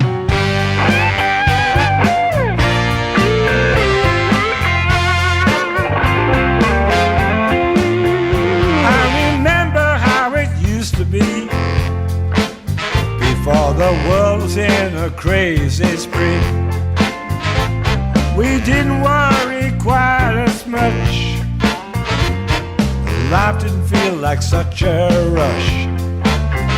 So I ain't going anywhere.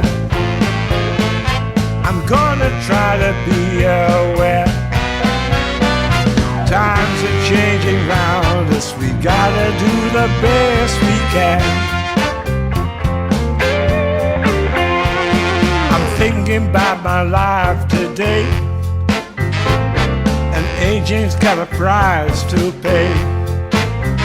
I appreciate the things I can do. I ain't got time for feeling blue. Looking back where I've been, I'm still following my dream. I'm gonna take it easy, gonna do the best I can.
Got myself a 10-speed bike, or maybe I could take a hike.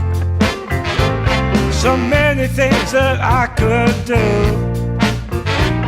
Good memories of me and you.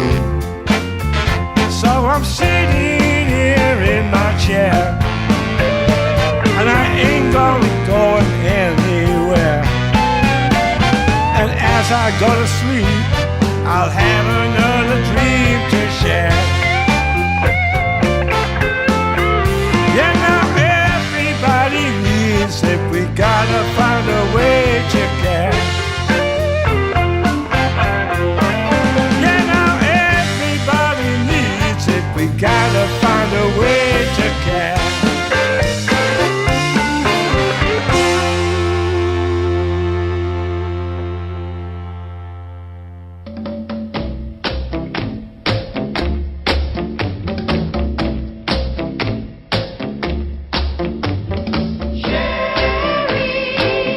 Sherry, baby.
Take the back seat, baby, 'cause I found my way. Gonna ride into a brand new day. Gotta hold on tight to the things I love.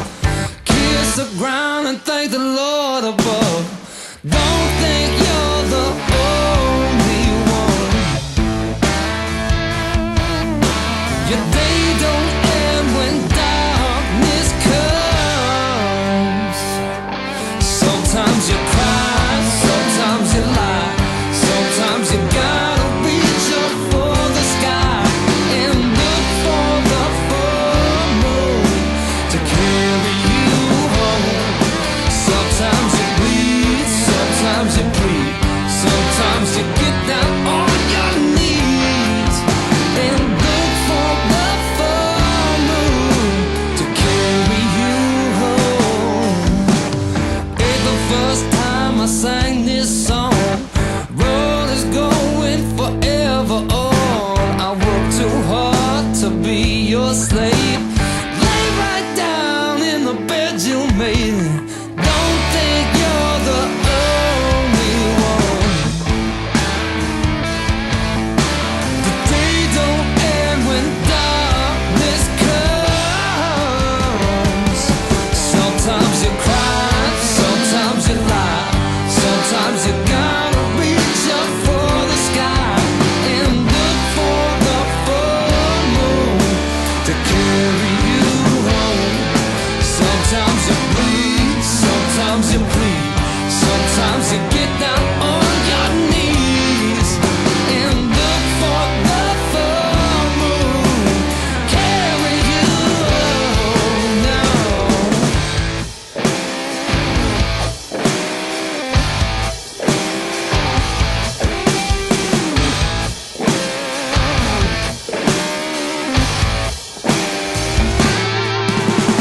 Down the ground, six are underneath. You scratch and scratch, can't get no relief. Pick yourself up, put up a fight. Wait for tomorrow, it's coming tonight, yeah.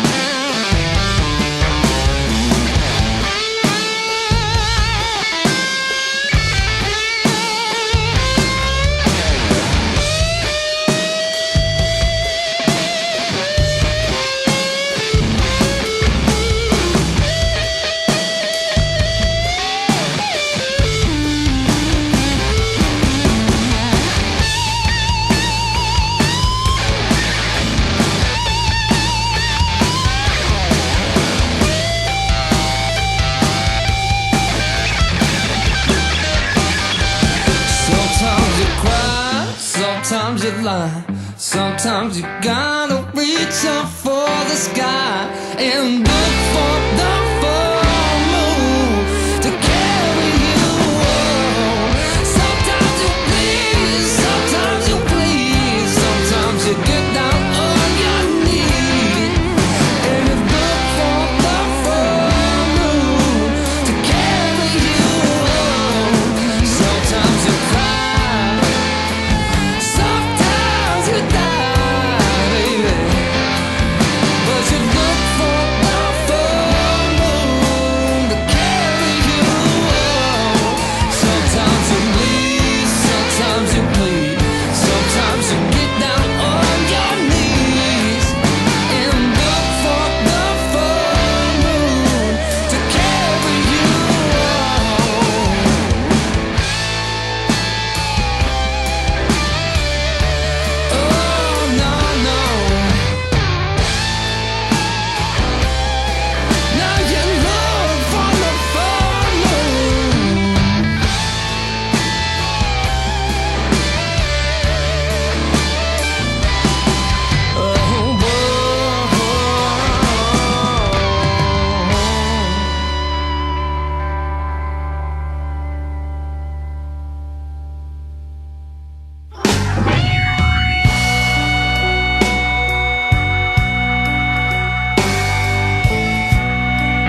running to my baby,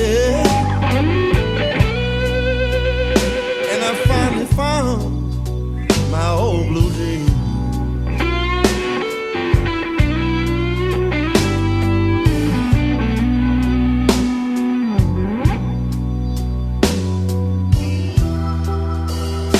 I done run into my baby,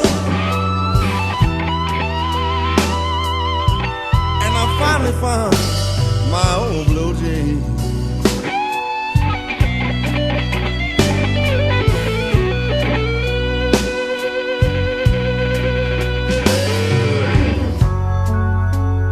And I could tell they were mine from the oil and the gasoline.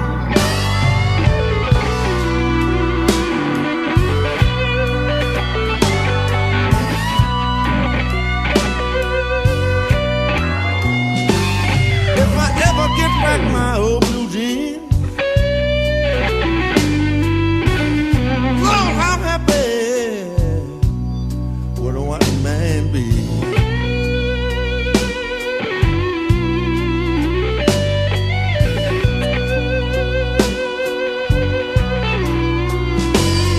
If I ever get back my old blue jeans,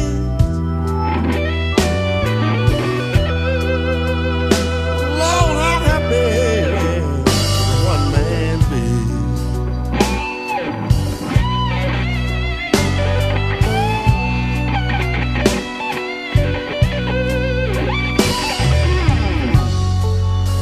Because if I get back those blue jeans, I know my baby be bringing them on home to me.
If I ever get back my blue jeans, Lord, how happy would one man be?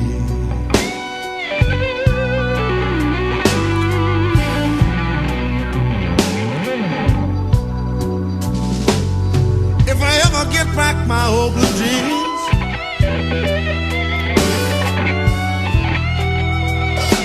how happy could a one man be?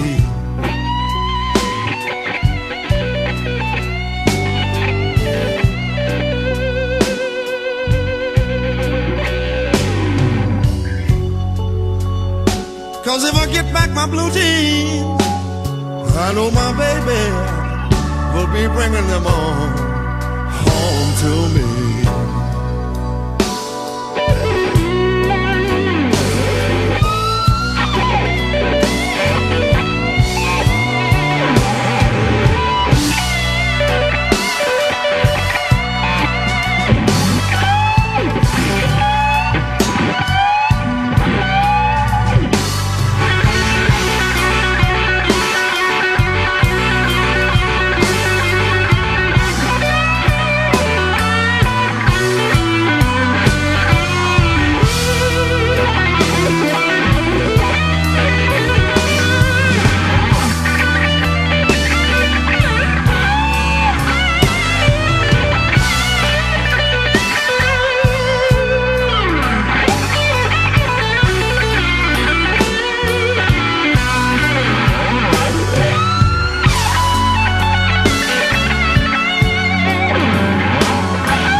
So willing,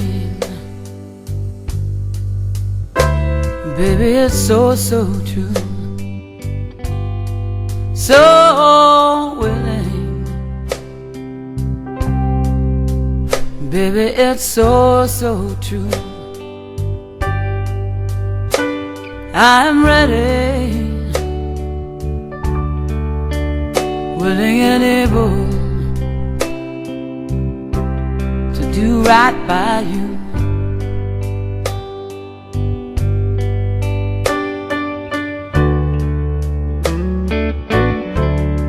My love is for the taking. I won't be holding back. Anything you need, all you gotta do is ask. So willing,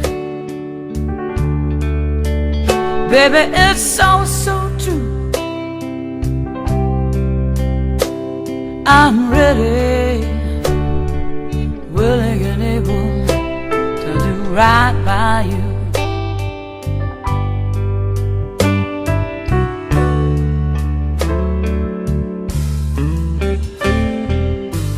Put your arms around me and stare right into my face. Listen to me closely, honey, this is the time and place. So willing, baby, it's so, so true. I'm ready, willing and able to do right by you.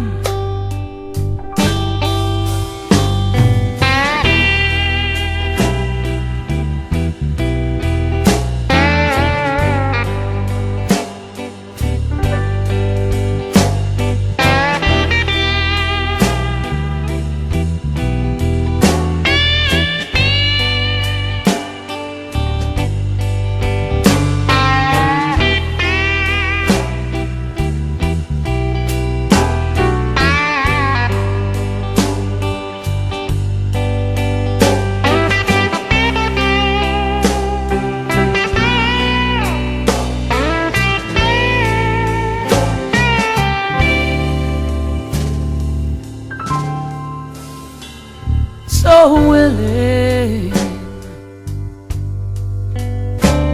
baby, it's so, so true. So willing, baby, it's so, so true. I'm ready, willing and able to do right by you.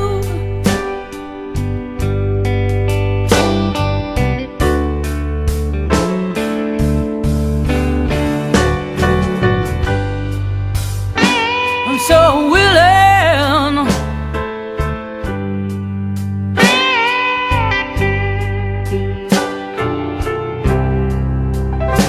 I'm so willing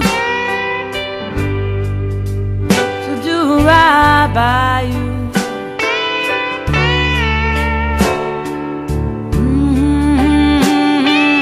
Oh yeah,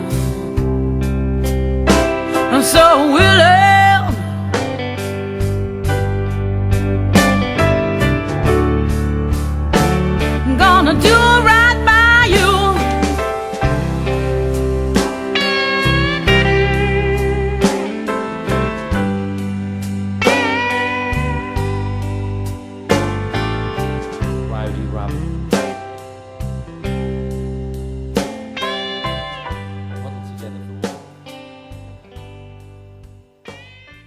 But we're going to do kind of a selection of our stuff, our separate stuff, and some covers throughout the course of this evening. This is a Lavendor Rogue song, a nautical themed song. The one. It's called Dead Man's Chest.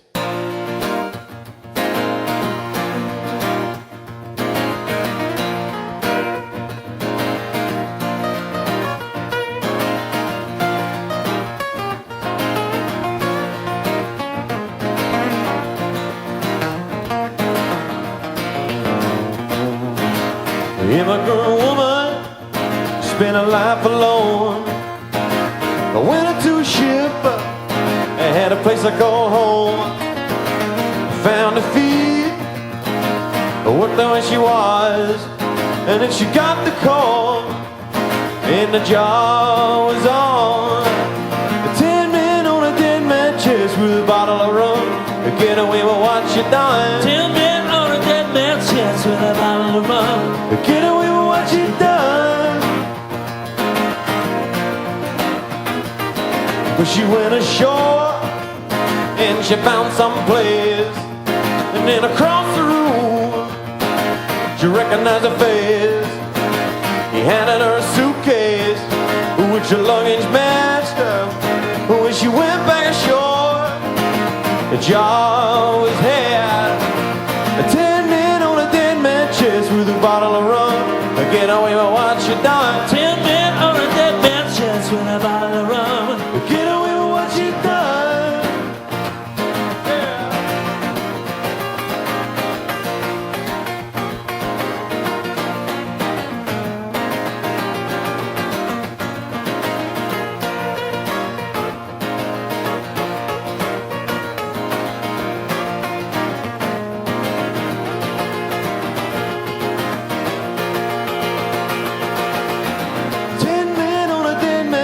With a bottle of rum, get away with what you done. 10 men on a dead man's chest with a bottle of rum. Get away with what you done. So they knocked on the door and they chilled right in. The sunny Caribbean, shook by the din. They saw the luggage, which the suitcase matched. But when she opened it up, the job was hatched. Well, 10 men on a dead man's chest with a bottle of rum. Get away with what you done. 10 men on a dead man's chest with a bottle of rum. Get away with what you done. 10 men on a dead man's chest with a bottle of rum. Get away with what you done. 10 men on a dead man's chest with a bottle of rum. Get away with what you done. 10 men on a dead man's chest with a bottle of rum. Get away with what you done. 10 men on a dead man's chest with a bottle of rum. Get away with what you done.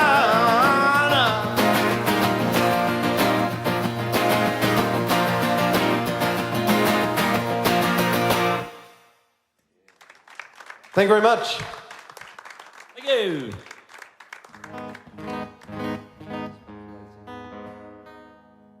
And this song was inspired by that trip. This is a song about temptation in a foreign land. And this is called In the Devil's Backyard.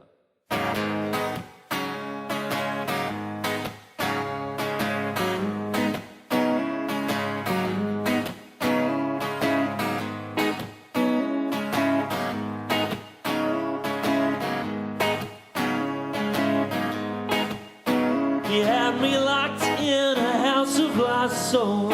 The key was hanging from his chain of gold. He lit that smoke. Eventually he spoke in a voice that was both young and old. He told me, son, don't you feel so afraid? Don't you know that your expenses are paid?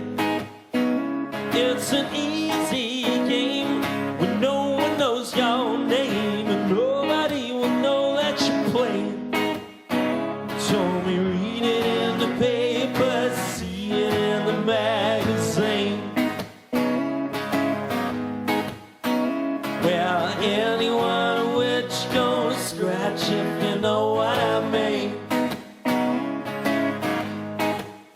The night was hot, I was feeling like ice. He picked a card and he looked at me twice. And as the flames were fanned, he pressed it in my hand. He never mentioned the price. He told me read it in the paper, see it in the magazine. Well, anyone which gon' scratch if you know what I mean. Well, step on in, don't you worry no more. Hang up your hang-ups outside by the door. Nobody here gives a damn what you do. And no one will know except for me and you.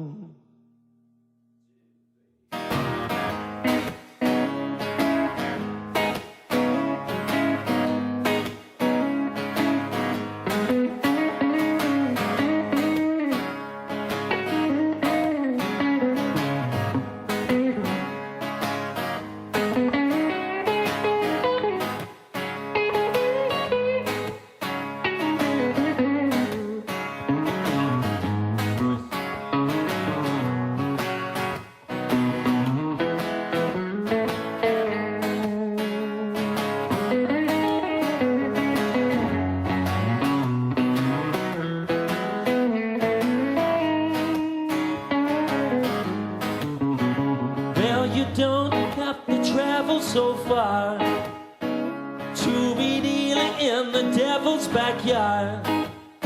Although I turned and fled, the devil in my head knows I still got that playing card.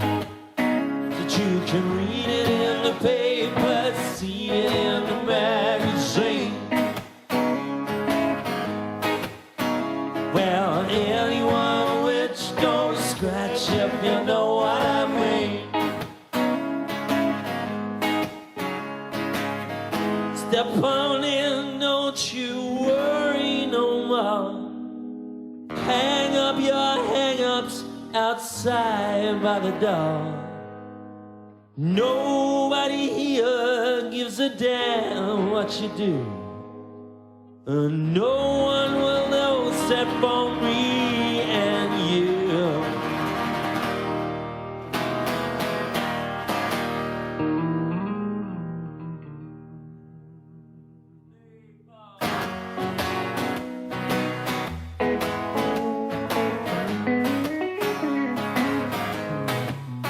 Why don't you read it in the paper, see it in the magazine? Well, anyone which goes scratch if you know what I mean. So you can read it in the paper, see it in the magazine. Yes, anyone which goes scratch if you know what I mean.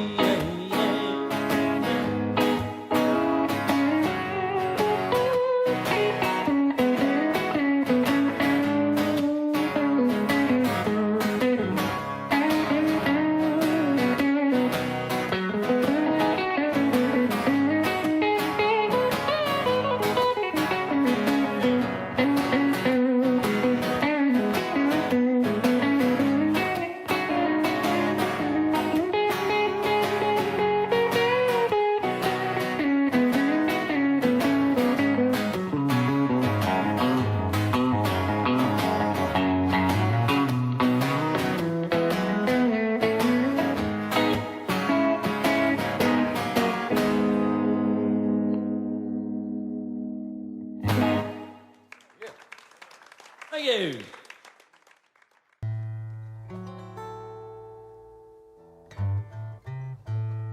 Remember when you said you'd be my sunshine, and I cried, 'cause I thought it would never be my time. I was wrong, you came through to turn my gray sky blue.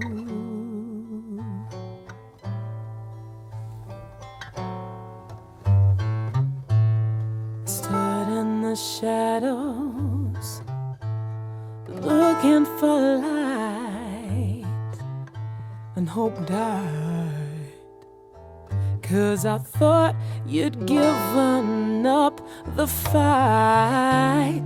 I was wrong, you came through, turned my gray sky blue.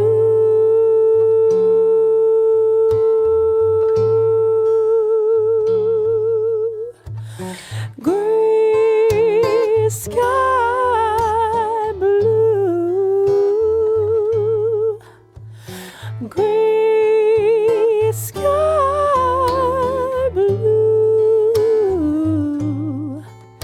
I was wrong, you came through, turn my gray sky blue.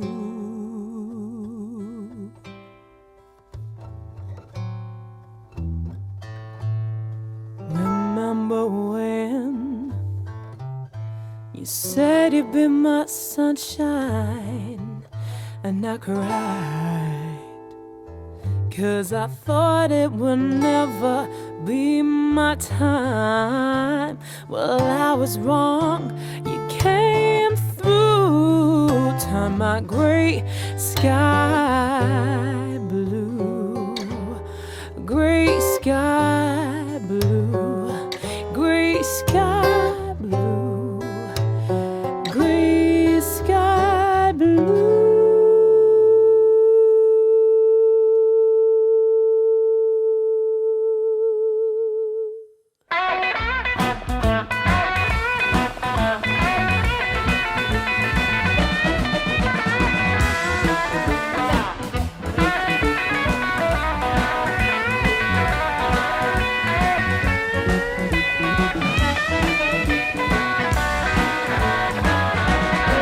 Well, they call my baby Patty, but her real name doesn't do.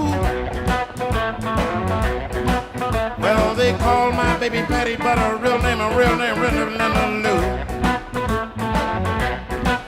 She's so doggone pretty, no telling what my baby's gonna do. She comes strolling down the street, all the cats go to look around. She'll give everybody the eye. You never know what that woman gonna put down. Everybody always tell me you got the cutest little girl in town. I'm gonna marry that girl next Saturday night. Stay with her for the rest of my life. From now on, my roving days are through, and it's all because of that chick. And the Lou, tell me, what are you gonna do? I had a real bad dream that you said that we were through. Well, now if ever leave me, it's gonna break my heart in two. And the Lou.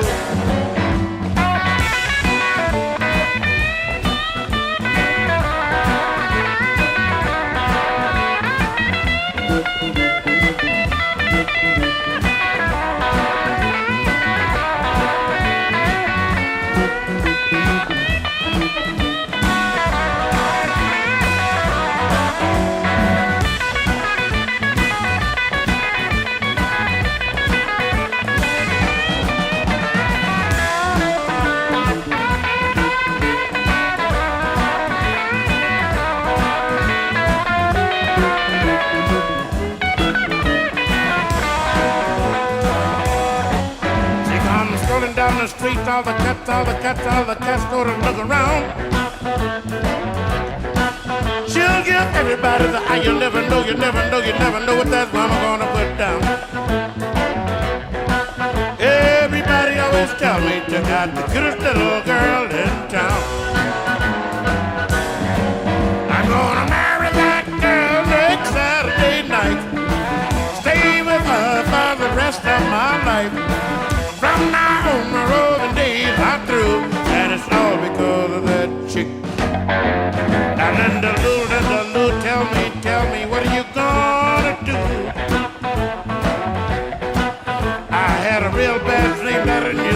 you said that we were through.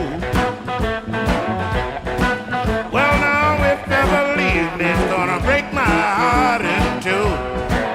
Hallelujah.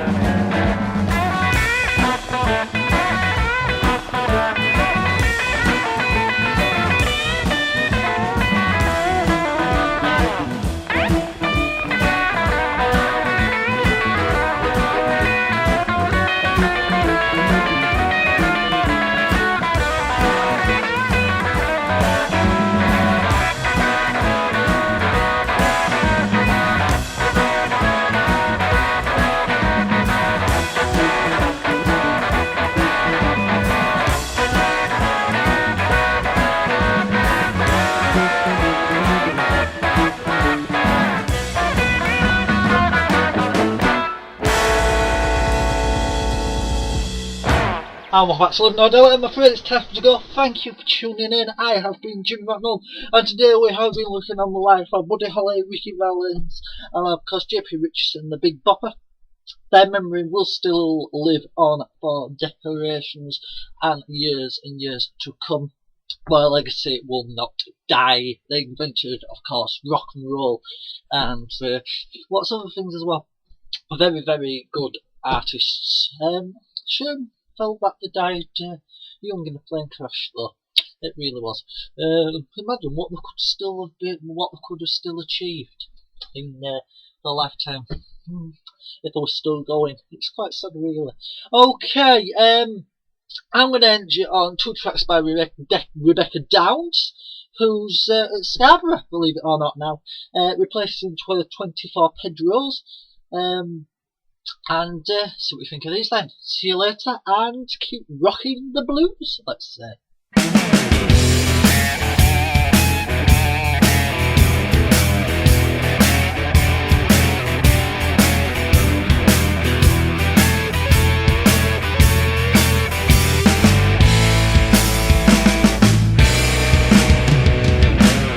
Patched up and aching, fall to your knees. Your body's broken places no one sees. One more if you're able, one more if you stay. Straight down the table, cause you're DOA. You're going round and around and round and round again. You're going down and down and down and down again. Chained to the table, broke at the wheel, thrown out the street before the final deal. So sell your apartment, sell up your car. They're easily parted when you play those cards. You're going round and around and round and round again. You're going down and down and down and down again. Gaze through the bottle, stare at the jar, black out the light because you're a falling star. One more for the ladies, one more for the road.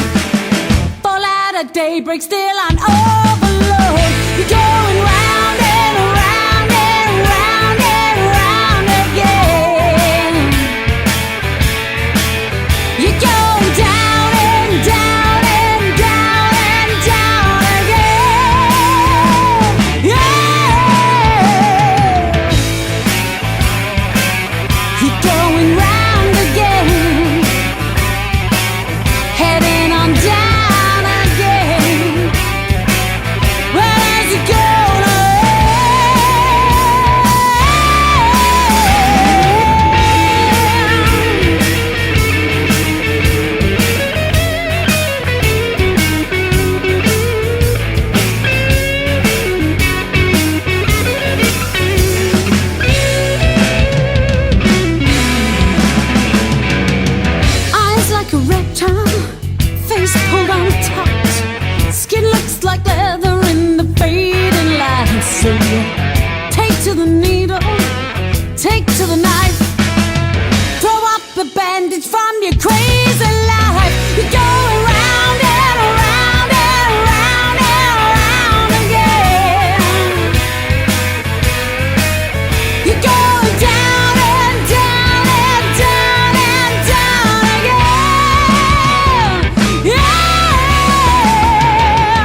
Blew it all on cheek cologne and one shots. Took it to his one and only friend. But when he came around, had to turn him down. Now resents me with pockets empty. Had to draw him a picture and what it said was, when I'm good, I'm not so good, but when I'm bad, I'm better. I wish I could help you, but I'm changing like the weather. And if I'm still not understood, I found a higher bidder. 'Cause when I'm good, I'm not so good, but when I'm bad, I'm better.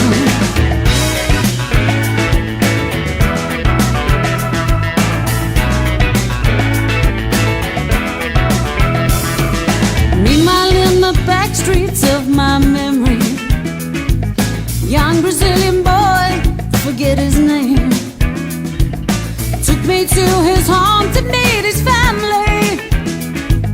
Mama said I'd put that boy in shame. Couldn't make an exception, left him for a deception. Just blew him away, what can I say? Had to write him a letter and what it read was, when I'm good, I'm not so good, but when I'm bad, I'm better. I wish I could help you, but I'm changing like the weather. And if I'm still not understood, I find a higher bidder. 'Cause when I'm good, I'm not so good, but when I'm bad, I'm better.